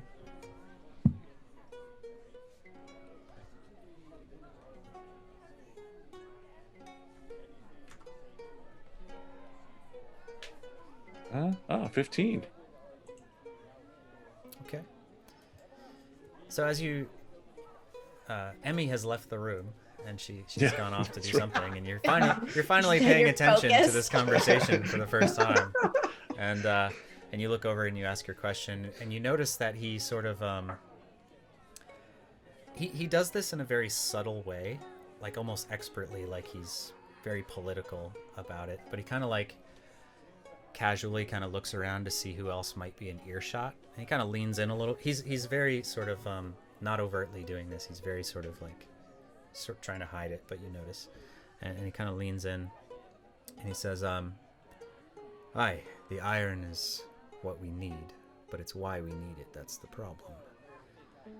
There has been more reasons to need weapons recently than is typical. There's not many who have noticed this, and I'd prefer if you don't go around causing a panic, but the attacks have been worse, more frequent, and I fear that if we cannot outfit ourselves and defend ourselves, that it will only get worse." All right. So if we find armor or weapons, they would be worth bringing back, not just for their scrap, but potentially for their use. Half the men are fighting with wooden spears. I mean, we're lucky that I have faced the hordes out there, and if one of them came anywhere near us, they would just roll over us in an afternoon, and you'd never know we existed. We're protected by the marshes and the salt, and by the sheer luck that they don't know we're here. But it's my job to help us persevere, persist, keep going. And this is what we need. We need materials, we need weapons. So yes, anything will help. And he looks down at and acknowledges, what Thorcum has put out on the table, a bunch of sets of they're kind of rusty, like they're not the greatest, they're like these old hobgoblin kind of like mashed together like sets of chainmail and a couple of Slightly charred. yeah, slightly the leather straps are all a bit burned from a certain sorcerer's things, but he looks down and he looks at you, Thorcum, and he says, "As will these. Every little bit counts. I mean, wooden fishing hooks. I can't stress enough how low we are. I've been asking Cimarron for aid for a long time, and we don't speak often, but the message I received seems like things aren't much better in the Northwest, in Great Haven. So I must say I really do appreciate that you've come this far. I've made sure that you'll be comfortable. Emmy, she's something else. She'll take care of you." I stand up and turn to Vinny. To Cobb, then? I'd rather do this when the day is young and my belly's full of bacon. He might be asleep. Oh, we can at least talk to the daughter. Velma? Or yeah. Velma. Is there an A on the end of that name? Yeah. Velma. Velma. All right. Velma. Velma. Yes. Velma. That's his daughter. Yeah. I mean, might as well find where the boat is, I guess. And then maybe turn in early. You seem to say these folks get up and moving before the sun does, right? So if we're going to catch him tomorrow, we might have to be... That's when the fish are biting. Where These are did you friends, come from? Remus. And this kind of stumbles over, throws his arm around him, Remus. Yes, they are my friends. They've come here to help us. Now, and he kind of interrupts him, like half spits in Remus's face. They kind of Remus being polite, ever the politician, right? He's kind of, "That's fantastic. I've got..."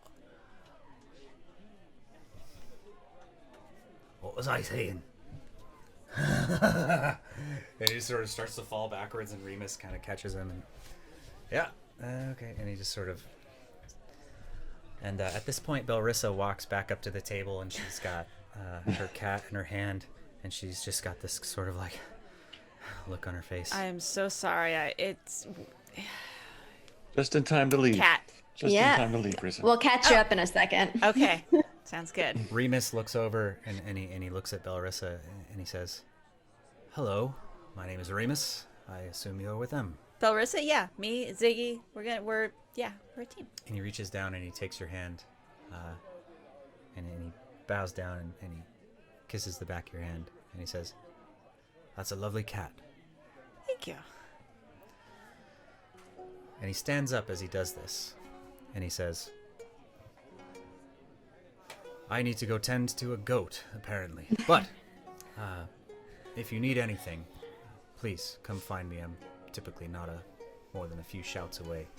And interrupting him, the door bursts open, and Thorcum, you're the first to notice because 14 almost like senses it as it's happening, and he sort of and it's that familiar sound of 14 like flipping into like a battle stance as the door slams open, and he catches it with his giant steel hand, and what looks to be probably like maybe a mid-30s sailor / fisherman. He kind of busts in, Remus, where's Remus? And Oi, yes, what? He says, "The dead, the docks."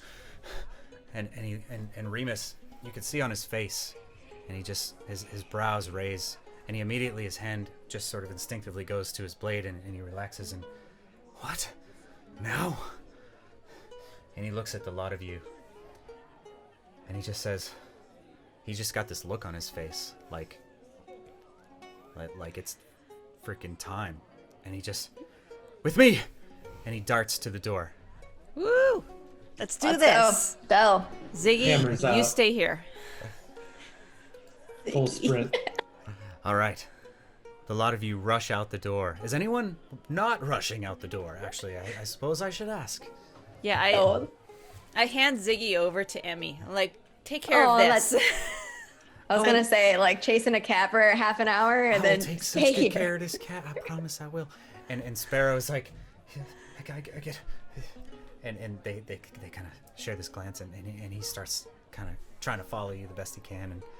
And so a lot of you rush out the door, and we are going to take a 5-minute intermission before we rush out the door and see what's happening down at the docks. So All right. we'll be right back. Back in time for intermission. Welcome back. Welcome back. Just in time. All right. We'll see you guys in about 5 minutes, and we'll see what's going on down there.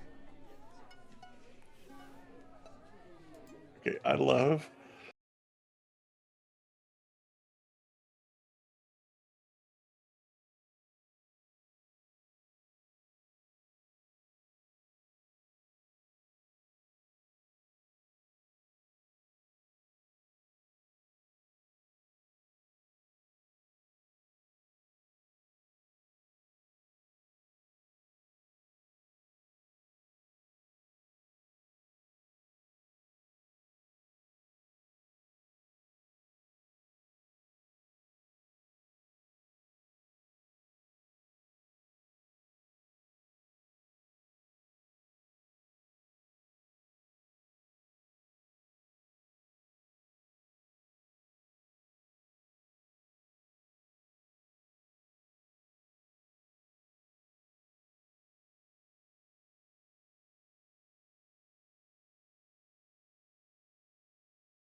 Also, sorry about the bot. Bots be botting. Bots. That bad bot is 14. Oh my god, yeah. 14's just done. He doesn't put up with anything. Can we rename our bot to 14? 14 bot. And we're back. Okay. We were just catching up Belrissa on what she missed while chasing the cat around. And you guys rush out. The music seems really loud. I'm going to turn it down. Hold on. Or is it just me? It's a little loud. It is loud, right? Okay, hold on. Woo. I mean, it's an intense moment, but Yeah. maybe not that intense.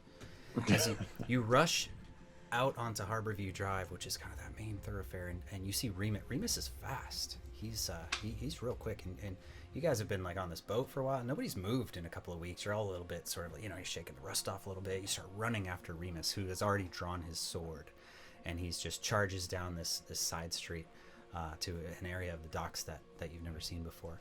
And as you turn the corner, on our way out to the docks, I'm gonna duck behind into an alley and cast a little spell on myself if there's an opportunity to. yeah, I would say there's an opportunity for that. Okay, I'm gonna cast Armor of Agathis on myself. Yeah, it takes about 2 or 3 minutes for you to reach the dock, so you're able to do that as you get down there, and I'm trying to zoom out far enough where we can all see it here. And let's see. We on our super battle screen. Yeah, just making sure that's working all right. Oh. It's not letting me. Oh, there we go. Just pressing the wrong button. So I move this guy over. Doop-a-doop-a-doo. Let's It's like, see. who's Samuel L. Jackson? That's my question. Who's Samuel L. Jackson? He's awesome, man. Okay, Oh, is that now we're Remus? all on screen. All right, so you Remus? turn a corner and you rush down to the docks, and you can see there's already a melee happening. There is a handful of what Jeshi, you immediately, not only just from sight and from smell and from just instinct, recognize as the dead, the undead. You also, your divine senses as a paladin have that familiar sort of almost tingling, that hair standing up on the back of your neck is fiercely risen and just crawling up your spine. Everyone else, you turn a corner and you can see the undead have started to crawl out of the water. There's a handful of what look to be just drowned, bloated corpses who have crawled out. One of them is already in a fierce melee with what looks to be a fisherman who's fending him off with just like a large piece of wood. On the other side, there is what is clearly an undead creature, 2 of them, but not human at all. Something like some sort of sea creature. You could see it's got large gills, but you could see its skull is exposed and its jaws kind of crooked and hanging down, and clear the signs of it being half dead, half alive, but not human at all. And in the middle, something none of you have ever seen before. A towering monstrosity of kelp and muck and just disgusting under sort of water flora has risen up, and you can hear this sort of slurping and just sort of, and you look inside it and it's got barnacles kind of stuck in it, and you could see like there's a lobster who's still alive who's just kind of trapped inside, and it's, Captain Snaps. you can see there's a skull sort of sticking out, and an arm of a skeletal arm of perhaps it was an undead, maybe a sailor, you'll never know. But this creature, this moving mound of muck is just sort of moved its way.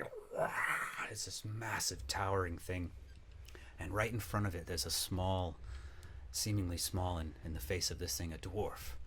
He's got a blondish turning white beard, he's got a bald head, and in his hand he's got what looks to be a long wooden spear that's been broken already on one end, and he's just doing as this thing is kind of moving forward, almost ignoring him entirely. The dwarf is trying to sweep at its leg and bat it away, and it's just sort of, it takes one of its giant arms and just sort of slams into the dwarf, and he goes flying back from the creature. Remus kind of runs down with a lot of you have caught up to him at this point, and he looks down and he shouts, and there's a half-orc woman who's down near one of the edges of the docks, who's locked in combat with one of the sort of undead sea creatures, and he looks down and he says, "Kith, you're right." And she looks back, "Yeah, I could use a little help." And she's just like, the thing just, and it bites down onto, with its just like sharp razor fang teeth, and half of which are broken out, and its skull is exposed, and it just sort of locks onto her weapon, and she's just trying to rip it back. And a lot of you rush down, and you're ready to go. Let's roll initiative. Oh, baby. Vinny, really? A nat 20 on your initiative roll, bud. He's ready. Did mine roll? Oh. Oh, there we go. Not bad. Very Yeah. nice. Very Yeah. nice. Has everybody rolled? Yeah. Go ahead and order us. Vinadil, 22. Yeah, man. What'd I you roll, like know. 7 Good. nat ones Oh, that's in neat. this fight, in this battle so far? Come through. Good for you. Jeshi, how many Okay. -1 modifiers do you have? I wouldn't worry about it. That's my question. I'm More not than worried one. about it. You shouldn't worry about it. No, More it's good. It's good. It's good. than anyone should have. It's, That's funny. it's all good. Okay, Vin, so you turn the corner and you are just hyper alert.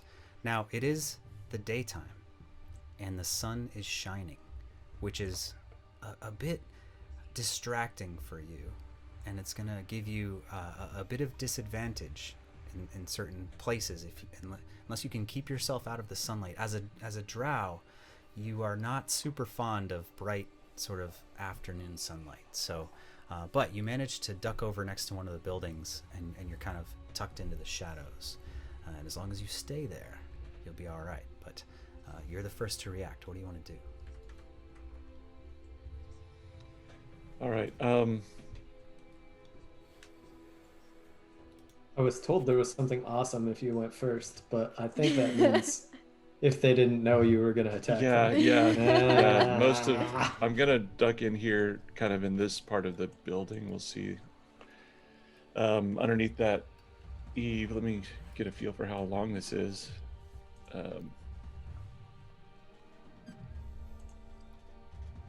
So how far away is this guy? Okay, no, that's all right. Then I'm gonna actually move over here if I can, underneath that building, and then I want to shoot at this guy here, this undead, who's I'm assuming engaged with this guy. Yep. Mace? Yeah, Mace Windu is Mace attacking. Windu. With Oh my my crossbow, and let's see if this works. Oh. Do All you have right, so- advantage? So a 17, yeah. So a 17 to hit. That misses.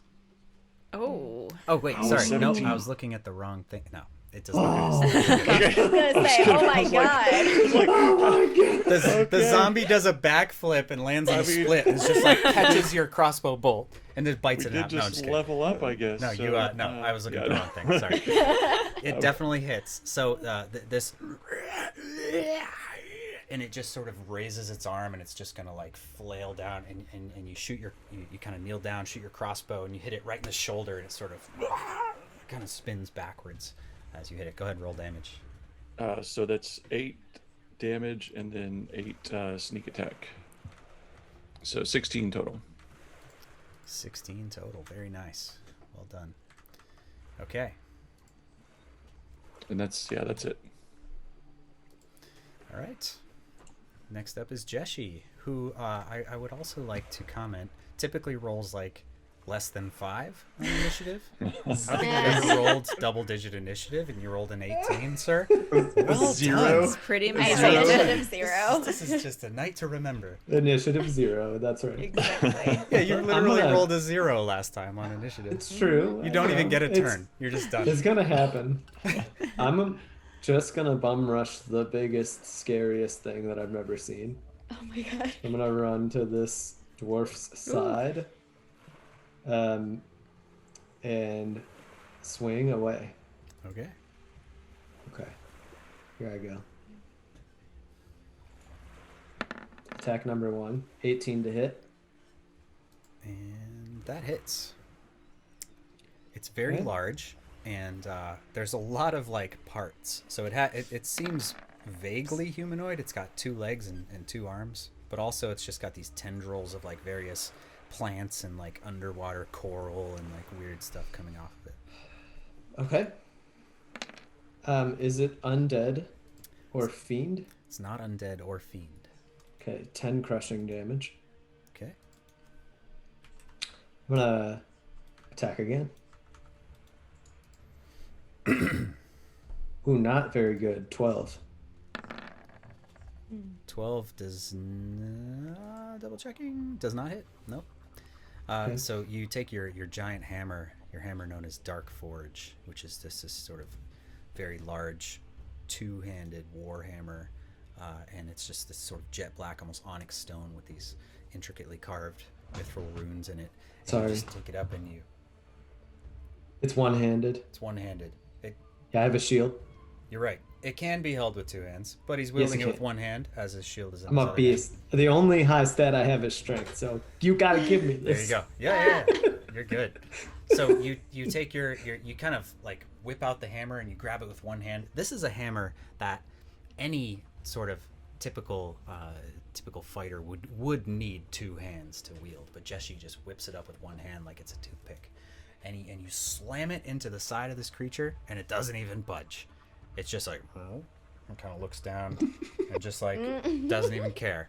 You just slammed into like some weird like some sort of plant. You don't even know if that's even part of it. It's hard to tell like what's part of the thing and what's just random like debris that it's picked up on the ocean floor. But your attack misses. Is that And I on your turn? no, as I was running up and sort of surveying in the turn before, I saw the woman kind of on the ground in some difficulty. Is that this person? Yep. Yeah, she's not on the ground, but she is currently like the creature is literally like bitten onto her weapon, and she's like trying to like wrest it out of its. If she seems like she's in face. trouble, I'm gonna cast Sanctuary on her, Okay. and that'll be my turn. Excellent. All right. Next up is Belrissa. All right, I'm going to first bonus action cast Hex on big slimy green guy. Big slimy green Ha-ha. guy is. Let's see. We'll give him that. He's hexed. All right, and then I'm going to shoot an Eldritch Blast right between our 2 friends there into him. Okay. We're short. You can go over it. Okay. All right.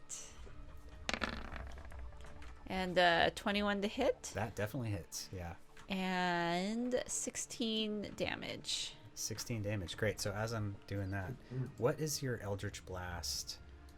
What does it look like? It looks Describe like it for us. hundreds of souls screaming in agony. Wow. Wow. Oh my god. What does Right. that look like? I know. I'm not sure that told me anything. You know, everyone knows what that looks like. Belrissa attacks the Reef Horror, and everyone just turns to her With and goes, sound. "Whoa, okay." Like Not sure what's more scary. ghostly figures, kind of whitish, that are all like swirling together and screaming. Gotta fight fire with fire, am I right? Yeah. So the dwarf who has kind of been pushed away a little bit, and Jeshi, you've just sort of slammed your hammer into the side of this thing, and you look up as a familiar sort of, just sort of right above where your hammer has connected, you see that familiar sort of eerie and just diabolically sketchy like force damage slams into it, and you don't even have to look back, and you know that Belrissa just slammed into this thing with an Eldritch Blast. We're gonna win. Yeah, and the creature, and you could see that inside, like where it hit, like the plants kind of like they sort of like pull back and retract inside, and you can see that there's like crabs and like creatures, Jeshi, that you could see that like live in this thing that are sort of like, like moving away. And it's hard to tell if it's like part of it or I don't know. It's just this massive nasty thing. And good job, Belrissa. You got more moves? Yeah, I've got one more blast. Oh, one more blast. Okay. We know Belrissa got more blasts. 2 blasts. And There we go. What did I roll? 23 to hit 23 hits. and 11 damage. 11 damage. And I'm going to push him. Can I push him 10 feet back with that? You sure can. That's what I'm doing. All right, so it sort of like moves back, and you could see it's clearly not an intelligent creature, but you could see it sort of like it's very it doesn't understand what has just happened, and a bunch of like crates and barrels are just sort of knocked into the water as this thing is just pushed back. And Jay, is that type of thing, would that open up an attack of opportunity for me? it doesn't, because it only if it moves of its own will. Got it. So you don't get your attack of opportunity unless it chooses to do that. Then I'm hiding behind this building. Okay, very nice. Good job. All right, so the next thing to go is this guy. How do I... Whoops. I don't know how to ping. I thought it was double click. How do I ping? Oh, I Oh, can hold click it. and hold. Yeah. This guy right here. So he is... you've just cast Sanctuary on the half-orc woman who's in combat with this thing, who Remus referred to as Kith, and it needs to make a wisdom save to even attack her at all, which it's going to do. And Yeah, what is Kith? Did you say Kith was a gnome? Kith is a Half- half-orc. Half-orc. Half-orc. She's very, very large, very strong, and intimidating looking, and she towers over this thing, but it's sort of like looking up at her and just, it's like half bitten through her her spear that she's wielding. But it releases its grip and it raises a claw, and then and it seems confused and just shakes its head and looks around and sees you, Jeshi, and is going to charge towards you. Oh, what have I done? Yikes. And Big yikes. Kith rips her spear out of its hand and she takes a swipe at it and is going to miss. She does not hit. So the undead creature rushes towards you and is going to do a multi-attack against you, Jeshi. Okay. First, it's going to attempt to bite you. It just sort of rushes at you, and you can see its like gills are like flapping around. It's got like, you know, bits of barnacles that are crusted to it are like flaking off as it's rushing towards you, and it just has this like long sort of like real sketchy claw, and it reaches down and just tries to bite at you and rolls a 19. Ooh. Hit. Okay, that's going to be 15 piercing damage as you Dear go Lord. up to... You go up to deflect it. You deflect the claw attack with your shield, and it just sort of reaches in and with surprising dexterity gets in between a chink in your armor and takes a big chunk of flesh. Its second attack is going to be a 12. Miss. Right, so that one you deflect with your shield, but it still takes a good chunk out of you. The next thing to go is going to be the zombie-like creature up here that Vinadil attacked. And it is- Mace! it is going to make an attack against we'll call him Mace. Sure, it's Mace. Yeah, it's definitely Mace. Yes. Cannon! Makes an attack against it, and it rolls an 11. And even Mace, who's basically just a fisherman, who's, you know, these are tough folk. These are some hardy, very survivable people that you've run into so far. I mean, people who work the ships all day, you know, work the rigging, work the nets, work the traps. These are strong guys, and he easily deflects the attack of the zombie. And Did you say he's using like about a yay long fishing pole? he's actually just got like a log. He doesn't even have a weapon. He just picked up what looks to be like a little piece of maybe what used to be an old piece of the dock or something. And it's painted purple. yeah, and he Man. starts like, Amazing. yeah, and he uses the force. Amazing. It's great. So the zombie, having lost interest in him, starts to sort of move away and moves towards Vinadil, who is its most immediate target. And this guy is going to make an attack on it as it moves Deflecting away. blow from 14. No, the fisherman's doing an attack. Yeah, the fisherman. Oh, and you wouldn't be in okay. range to do that quite yet, but he misses anyway, so no big deal. And that's gonna end that's turn. Okay, next up is the Reef Horror, the thing, the monstrosity that's crawled out of the deep, and is just, and it's crawled up onto the wooden docks, and the you can see the weight of the creature and just the sopping wet muck and mud and kelp and everything on it is the docks are creaking and cracking under the weight as Belrissa's thing has pushed it back, and it moves forward again and is going to move to about right here and moves towards Jeshi, and it's going to do a, let's see here, it's going to do a slam attack on you. Actually, hold on, let me check something. This thing can, yeah, cool, okay. It's going to do 2 slam attacks on you, Jeshi. It's sort of like, and it just sort of like throws its entire body at you. Like the whole thing's like trying to collapse on top of you as you're fending off this other smaller undead creature.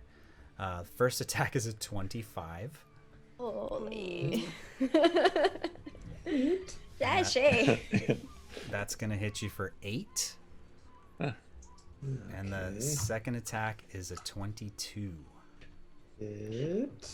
And that's going to hit you for 15. Ow. Little Jeshi. I'm only level 7. And because both attacks have hit a medium or smaller target, you are now grappled as this thing has just practically landed on top of you, and it's like tendrils of these like random plants and like undersea life have started to just wrap around you and are sort of sucking you into the middle of this giant creature, Jeshi. Oh no. That's going to end its I'm turn. not worried. Kins, Don't worry. you see this happening to Jeshi. Wait. What do you do? He died as he Wait a lived. second. No, because I had this situation last. So is it on top of him? So if I hit this big thing, it'll also hit Jeshi. We had this already. Just don't roll a 1 and you're probably fine. So mechanically speaking, he's Famous last grappled. words. Grappled means basically it's almost like a bear hug, like the Okay. equivalent, right? Like he's just So kind I of can be holding him in precise? place. So yeah, the only thing you got to worry about is if you critically miss, and then I don't Okay. know, maybe something bad will happen. You'll never know. But All just right. don't do that. Thank you. that gives me some confidence. Not That's really. usually my philosophy, is to just not roll once. Hey, I said that if I When in accidentally doubt, kill Jeshi, don't you know, roll a it's 1. fine. It's fine. I'm trying to teach Vin, but no avail. Yeah, just don't. So, Kins would like to call lightning, but I do have a question about that because, so you said it was sunny, and so it's not already a storm out there. I get that, but like, if a giant storm cloud appears, does that help Vinadil in any way? Does. Since it's like cloudy, you know? Yeah. Okay. So I like this. yeah, I like Vinadil this is plan. a drow, and he has disadvantage in direct sunlight. So if he's just getting a tan, like out in the beautiful sunny day, he's basically like blinded. But in contrast to that, in the pitch blackest of night, he can see perfectly, right? So he has, so yeah, if you were to create a sort of very dark and dark. It's a stormy storm, then you might cloud. help Vinadil, Stormy yes. night. As long as he's not Okay. in direct sunlight, he doesn't have that disadvantage. Perfect. So I am going to call lightning, and I am going to attempt to very precisely with my surgeon self, if this will work. We'll see. Jeshi, close your eyes. Oh dear God. Close your eyes. I mean, you're probably already consumed. I so can it's hear fine. it. I like not know what's coming. Oh no, actually, you know what? Call lightning. Oh, sorry, I almost did that wrong. certainly hits me. Really? Yeah, because it's a radius. So maybe you can be precise and hit only it. I don't know. It's No, 5 it's a feet. radius. If you Oh. target the center, like so that just this hits thing's- the this guy, thing's- it Target should the be okay. outside of him, like the Yeah, other this thing's side like of it? 10 feet. It's giant. Yeah. Just hit the other Go side. for of it, your yeah. favorite body part to attack. So I'm sorry. So each creature within 5 feet, it's a dex save. 15 is what needs to be. Dex save of 15. Okay, I mean, this thing is very dexterous. It's practically like suction cupped to the ground, but it does try to dodge the lightning and rolls a 7. It barely really? it barely even gets a chance to start moving before the lightning just slams into it. Okay. So that's 16 lightning damage. When your lightning hits the creature, it seems to and you see it sort of like it just sort of gets absorbed into the muck and the sort of dirt mound like structure seems to have absolutely no effect. It seems like it's immune to lightning damage. Okay. So Jeshi gets kind of shocked though, like like when you static shock somebody. He's just like it all sort of just transfers into Jeshi, and you just kind of get like a shiver. Alright, well then Kins is just gonna move. I don't know where I'm gonna move. I'm gonna move between Belrissa and Thorcum. she's not feeling good right now. Hey, Jay, real quick.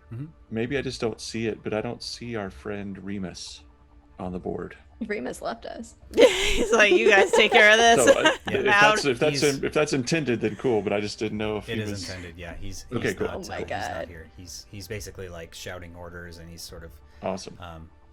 Kind of handling stuff. Okay.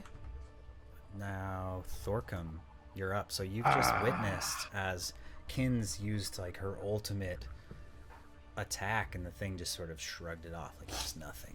What do you want to do? Last to go again. I am shoot. Got my props. I'm actually gonna shoot the little guy. I'm on the wrong. So this dude right here, who took a chunk out of Jesh. Raising my musket and just letting loose. That is oh man, so close. A 28 to hit. A 28? Yeah. You don't even look. You literally close your eyes. You kind of like yawn, and you just The point lightning in the bolt. general direction. And it slams into. There's like sort of like a skull that's sort of off coming out of the thing's neck, and you sort of slam into it, and the shot breaks the skull off of the spine, and the skull goes just sort of splashes into the water as the creature just reels back from the damage, which is 18, right? As he 18 damage, and he reels back. I fire again. Okay. 16 to hit, not as impressive. 16 does hit. Yay. And that's another 9. Okay. And I am going to I'm gonna bonus action Sanctuary on Jeshi. Okay. And that will be, I'm gonna hold where I am. That's gonna be Thorcum's turn, and then 14. Since I've already used my bonus action, he's just gonna come up and kind of get right next to Jeshi. So 14. As we do. For those watching, 14 is the robot we've talked about, and he is basically Thorcum's construct, and he's sort of like his pet. He can control it and have it attack things and have it defend, and he controls it as part of his turn. So go ahead. What's he do? I would just say, like, yell 14 to Jeshi, and since I use my bonus action, he just automatically dodges when he stops moving, so he's just kind of combat ready. Cool. So he kind of, that is my turn. Nice. as he runs away from this zombie, it does get an attack of opportunity. Go for it. On 14, rolls an 11. Pretty Miss. sure that does not hit. Yeah, so 14. But he doesn't even look back. He just sort of like slaps the hand of the thing out of the way like it's just a paper doll. As you sort of... Jeshi, you're sort of currently grappled and just sort of stuck, and you see... and you see 14 kind of rush up and get a little bit of help there. that ends Thorkum's turn. Okay, so for the purposes of just flavor for the battle, anybody who's not you guys is just going to leave the field. They just bounce, basically. They're like, oh, the professionals are here. They just run away. I got Oh, smoked. Yeah, very Yeah. professional. Yeah, they're Kith, who is... Ace, come on. You do notice, though, that Kith, the half-orc woman, is the one shouting the orders, and she basically calls to the rest of them at the behest of Remus, who's sort of at the top of the hill, just sort of shouting down. She calls a retreat from everybody, and basically, you know, they've fought hard. You know, they're not cowardly in any way whatsoever. In fact, they resist.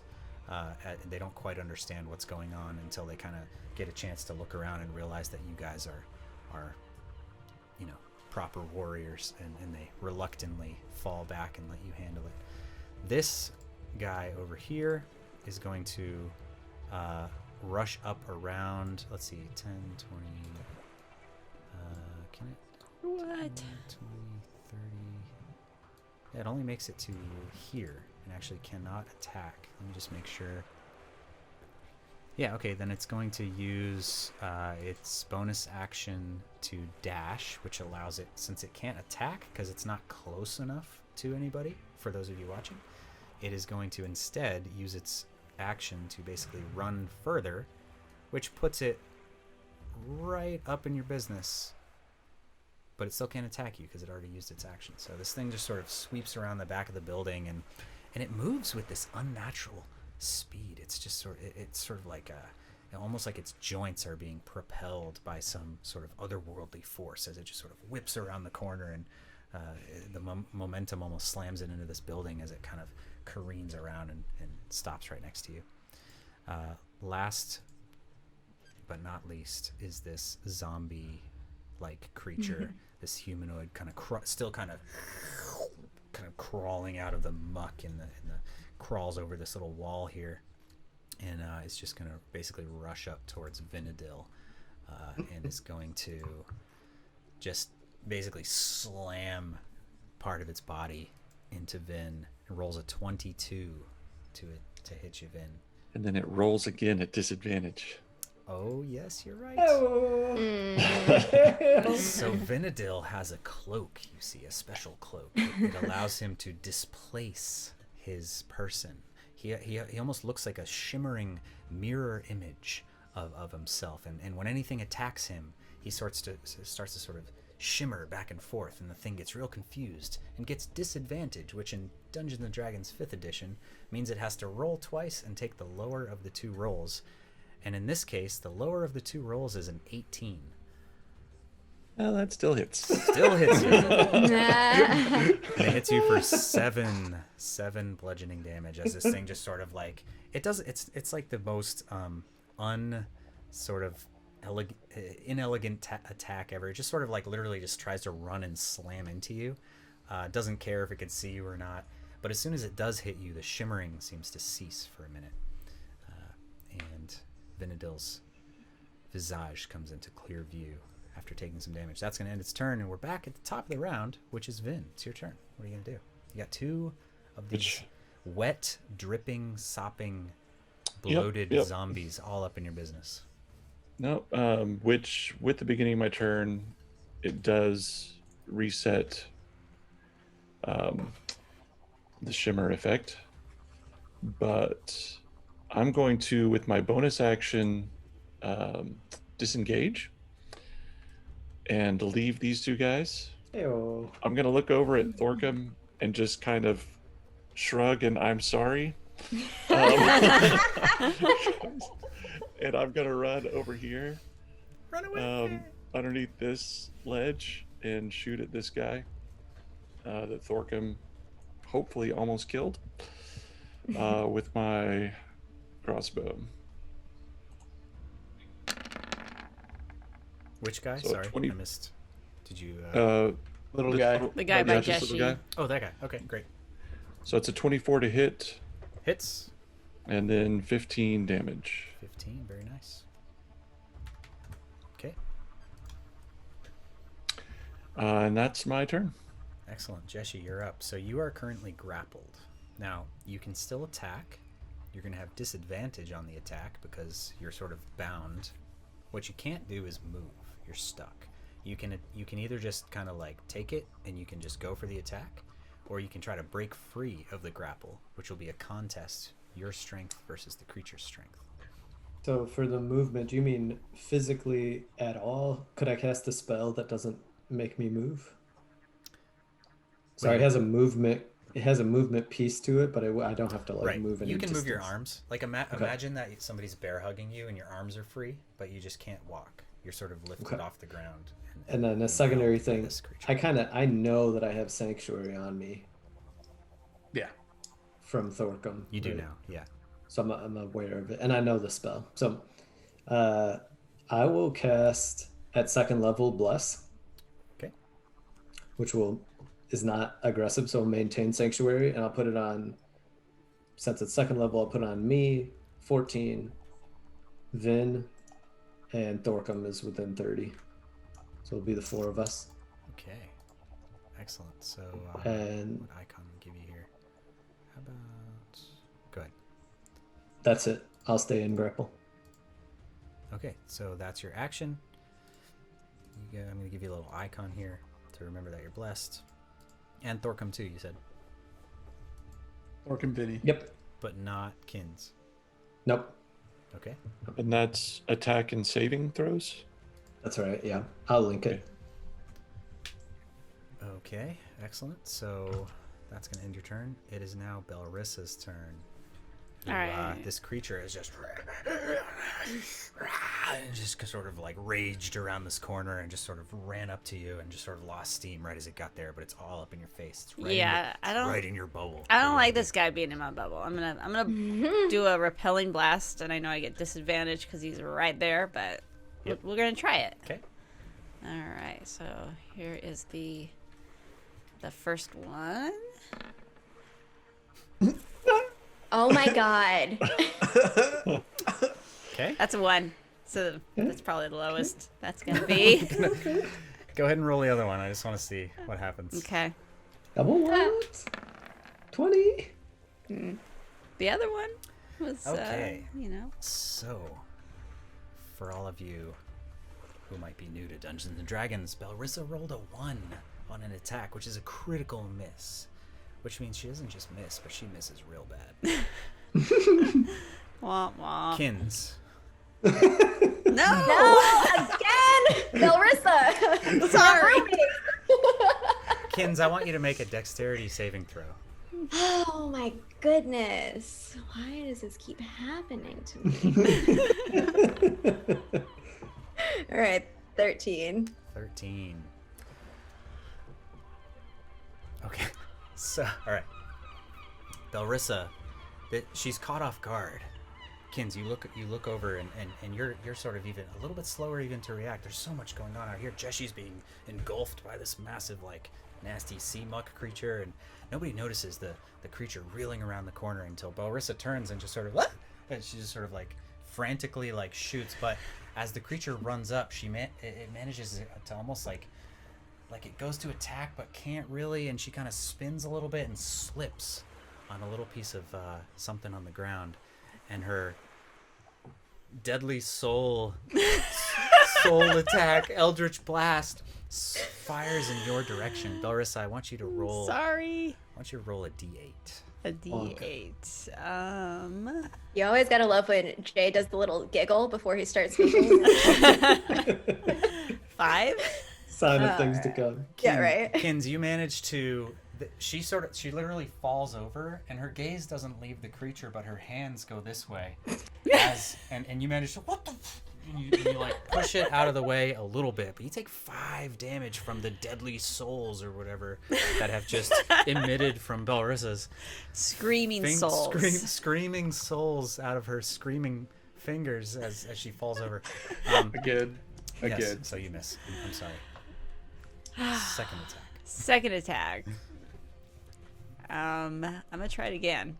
I don't like this guy being there. First one.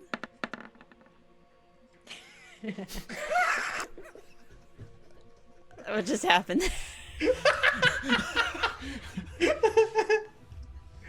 Sorry, I did a call before you talk. I did a con check on my call lightning because I forgot I got hit just now. Oh, so, that's what that dice was? Yeah.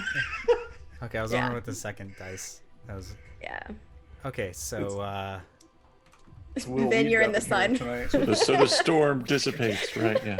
the storm immediately dissipates, and Vin, you just you need some sunglasses. Like it's been a long night, sir. You just This is what happens. All the plans fall apart. All the Unnatural ones. I can't believe it. And what was your roll, James? My roll was my low one was a 2. So it was not a 1. It was a 2. You're just like Yosemite Samming, like Eldritch Blasts off into nowhere, and I guess I have to roll whatever the nothing second useful one was. happens. The second one would have been a 15. Yeah, I'm sorry. But I mean, yeah. technically, that first one was a 9, right? Because you get a +7. You do get your +7. Yeah, right. Neither of So those hit, 9. so. 9 doesn't hit. No. No. Good try though. Shoot. I want to do it again. Okay. Belrissa is a sorcerer. Don't hit Can me. use her innate abilities to expend points to try again. Will not be denied. Will not be denied after a Come on, Nat 20. comedy right. of errors. So the first one's a 9 or a 2 16s. Yeah. yes. Yeah, Does 16 hit? 16 hits, but 9 does not. Well, no, it's It's 9 plus not- 7. 9 Nine plus plus 7. seven. Yeah, Perfect. so yes. yeah, they're So two you hit. 16s. Yep. Okay. So he takes 10 damage 10. Great. and he gets blasted away Okay. 10 feet. 10 feet. So in which direction? Oh, well, just like Basically, away like, from me. this way. Yeah. Closer to Kins. No. Get out of my way, brother. Let's see. I'm gonna go like that. Yeah, there we go. All right. So now my second blast without disadvantage is a 17 to hit That hits. with a 6 Okay, damage. Okay. Totally worth the spend. You hit. You're good. Two Six- hits. six I more redeemed damage. myself, Well done. and I don't want to be anywhere by this guy, so I'm gonna say sorry, Kins, You better be sorry. and run around here. I think I can only get this far. All right. goodness. Next up is the undead sea creature who's over near Jeshi. So Jeshi is grappled. So this creature is going to have advantage on the attack against you because you can't move that well, which means it rolls twice, takes the higher of the 2 Wisdom rolls. save. Yep. And it goes to attack you, but realizes that you have this sanctuary ability on you, which is almost like mentally preventing it from attacking, and it has to make a save. DC 16. And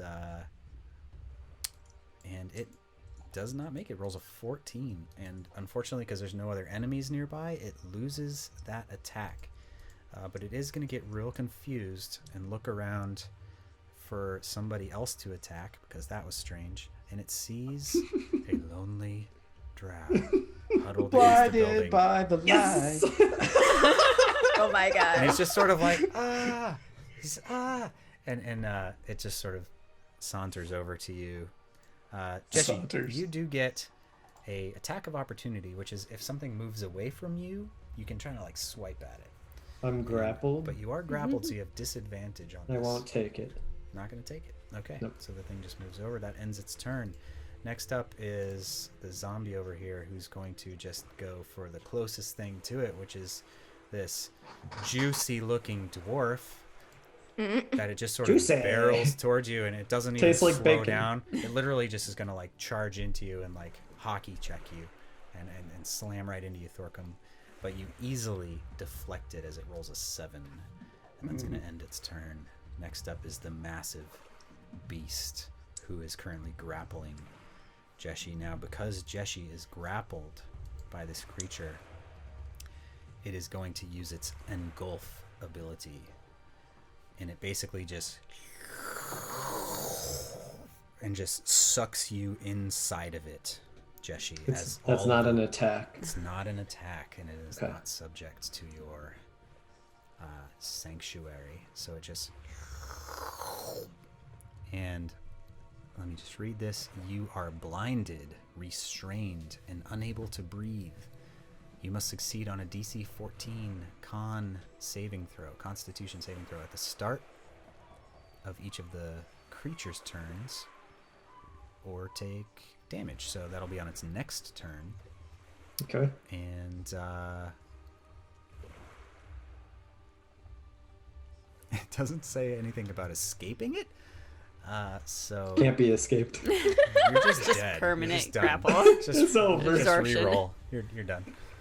But yeah, we'll cross that bridge when we get there. You are currently inside this massive creature. So the rest of you watch in horror as Jeshi, the red-haired dwarf, is just sucked inside this creature and almost completely disappears. You see his hands and feet just sort of wiggling, just kind of sticking out, like it's almost playful.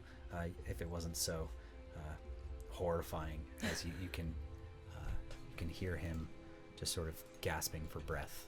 And that's going to end its turn. No, it's not going to end its turn. It is then... It engulfs Jeshi. And it is going to start moving back towards the water. Oh my god, no. it's like, oh, I've eaten something. I'll just go And home. it literally falls off the dock into the water. What? And it's so big that it's like still sticking out a bit. And you can see that Jeshi is I mean, he'd pretty much be underwater at this point, just having fallen off, and it makes it to here. It actually has a lot of movement, surprisingly. 14 does get an attack of opportunity on this creature as it moves away. 14 to hit. 14 to hit. Checking. 14 does not hit. So this thing is basically just found its meal. It's moving on, taking Jeshi with it. And that ends its turn. Oh no. Kins. I don't know what to do. Save him! I don't know how to help. Okay, hold on a second. Oh my god. I was just thinking, oh yeah, let me just heal Jeshi a little bit. No, Jeshi's gonna get consumed completely. Nom nom nom. I don't know. No. Cause then,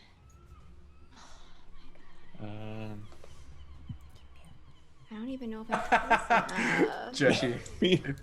I mean, literally, bad plans. I start- don't. It's just I run up to the biggest thing I can. I don't think I'm close enough to hit this with that. My thunder doesn't work on it. well, it's not there anymore. It's in the water He's completely. sticking out of the water. Well, no, your thunder's not there anymore. No, it's not Right? there anymore. Yeah. Yeah. So yeah. He is sticking out of the water quite a bit. He's this is a massive thing. So he's in the water, but he's like still about halfway out of the water as he's clearly on his way back out to sea, though, carrying Jeshi with him. Oh my gosh. But then if I hit it, it's also gonna hit Jeshi.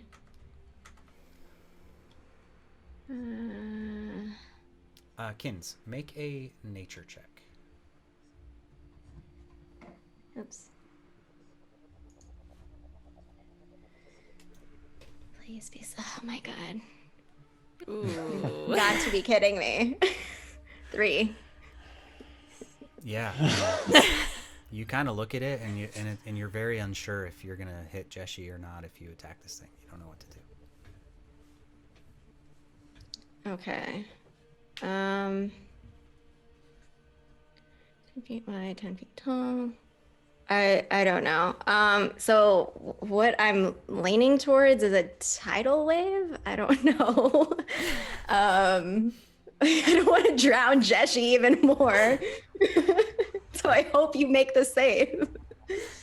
Oh wait, actually though, because you've already been hit. Hold on, that might not be the smartest one. but it would be so awesome. Just take out this whole port town with a tidal wave. Just 20 minutes after you get here. No. Don't worry, I got this. We can rebuild. We can rebuild. I don't know, y'all. Yeah, I mean, if you can hit him, I mean, I'm screaming at this point. Like, if you can kill the big thing, kill the big thing. But I don't if think not, I then that's can. okay. Like, just Kill the big thing. anything but a giant rat. Well, because it's in water now. It's in water now, so I can't use things that I use where it comes from the ground. That's part of my issue right now at the You moment. turn into Yeah. like an orca whale and just chomp him. Can I turn into an orca whale? Speed. Just 'cause if saying, I've heard Go polar bears are pretty good swimmers. I was gonna say, Yeah. but if I move as a druid, then I can't move additionally as the polar bear, right? That's correct. No, but you could sprint as your action. And then Since bonus you action. while transform as a But bonus. that's not gonna help you because I won't be able to do anything. You get multiple turns. I might not All die right, next I turn. will. I will turn into. Hold on. I got this. I might got die this. next turn. I got it. Impossible to say. I'm relying on Thorcum to save the day. There it is. The Kins ears. is going for it. She is gonna turn into a polar bear. Oh man. Okay. So she Oh, is yeah. like charging Ooh, big hit as points. fast as she can. Oh yeah, I forgot. I'm a chunky bear. Then, so I'm gonna be going like towards the dock, and then I'm going to use my action to, I guess, like leap off, like move more and leap off the dock towards this monstrosity. What's your movement total as a It's polar 40. bear? 40. Okay, so Yeah. go as far as you can with your for 40. that. Yeah. Mhm. Kins is a druid for our viewers at home, and she can turn into all sorts of awesome things. And this is one of them. Wait, is this 40? Polar bear's a favorite. Yeah, a that's little right. bit farther. Can you see my little? Like that one. Yeah. And then from there, you wanted a cannonball. I'm gonna cannonball near this thing. Cannonball. Yeah. Did the music just get real loud for anybody else? Yeah. How strange, huh? No, That's good. It's good. It's got more intense. It's like no, the but I'm underwater. computer so just I can- decided it was Yeah. more intense. Okay, so Kins is just going to charge like full speed, and in mid stride, she just sort of wild shapes into this massive polar bear, who you guys are very familiar with seeing at this point. The thing just charges down to the docks and just leaps and just cannonballs into the water, and just the giant creature kind of looks over, and as the polar bear can't attack because it used all of its strength to get there, but this creature just sort of looks over and looks face to face with this super big, just nasty, strong looking polar bear, and looks it right in the face. And that's where we're going to end tonight's session. No. Oh dear God. No. The mercy. Thank you. No. Oh man. Because we can't kill someone I'm in the first sorry. episode. We have to In be the at least second one. two Jeshi's dead. episodes in before we kill a character. He's so dead. Whoa. You might be okay. Sweet. That was fun. Thanks, Jay. Okay, so Wow. man. Okay. Probably Sparrow will come save me any Oh moment. my God. That's my feeling. Peg leg. No. Plink, plink, plink, plink, plink, plink. Dang. So That's- so much for hiding our magic. Like just first day, like Yeah, no, oh, hey, hey, apparently blasty blast. these people are okay with it, I guess. Since If they all we're If we're just saving left. their lives, they should Yeah, be fine they all with just it. left. I'm not okay with the townsfolk just checking out. I'm just gonna say that, but that's all right. We'll deal with that afterwards. I almost asked, do we care about Mace at all? Like, honestly, do we care about them? Well, they all left. I know, not a good Yeah. impression. So Yeah. Oh, we're man.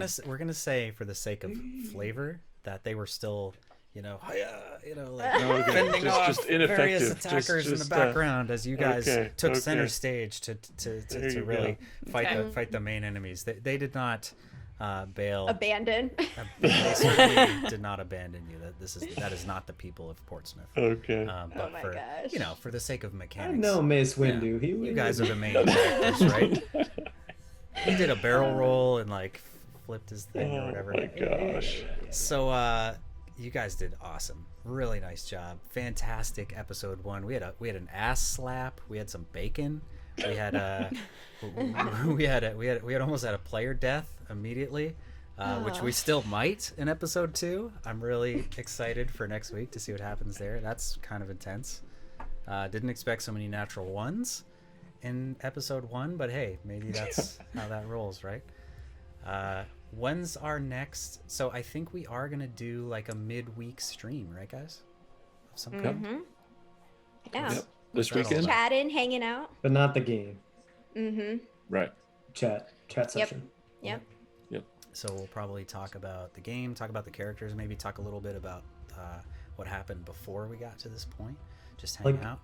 Midweek stream. You're thinking about today as the beginning of the Yeah, week? I know. What day is it? It's Wednesday. Wednesday is the Technically, start of today the is week. midweek. Yeah. But you're thinking, I like this. Your weeks are now determined. Yeah, That's this right. is When we are gonna First say day the of the focal week. point of It's the Wednesday. week, that's for sure. All weeks revolve around our game. That's right. Yeah. Okay. BB and Hellblizzard have messed up J's since some time. Yep. It's, man. it's just gone forever. We were gonna premiere last week. Probably a lot of you guys know that, but we're in. Half of us are in Texas, and we just had no electricity for like a week. So bad plans. Just it was Yeah. perfect. Don't fight the weather. Oh man. Yep. No, this was fun, man.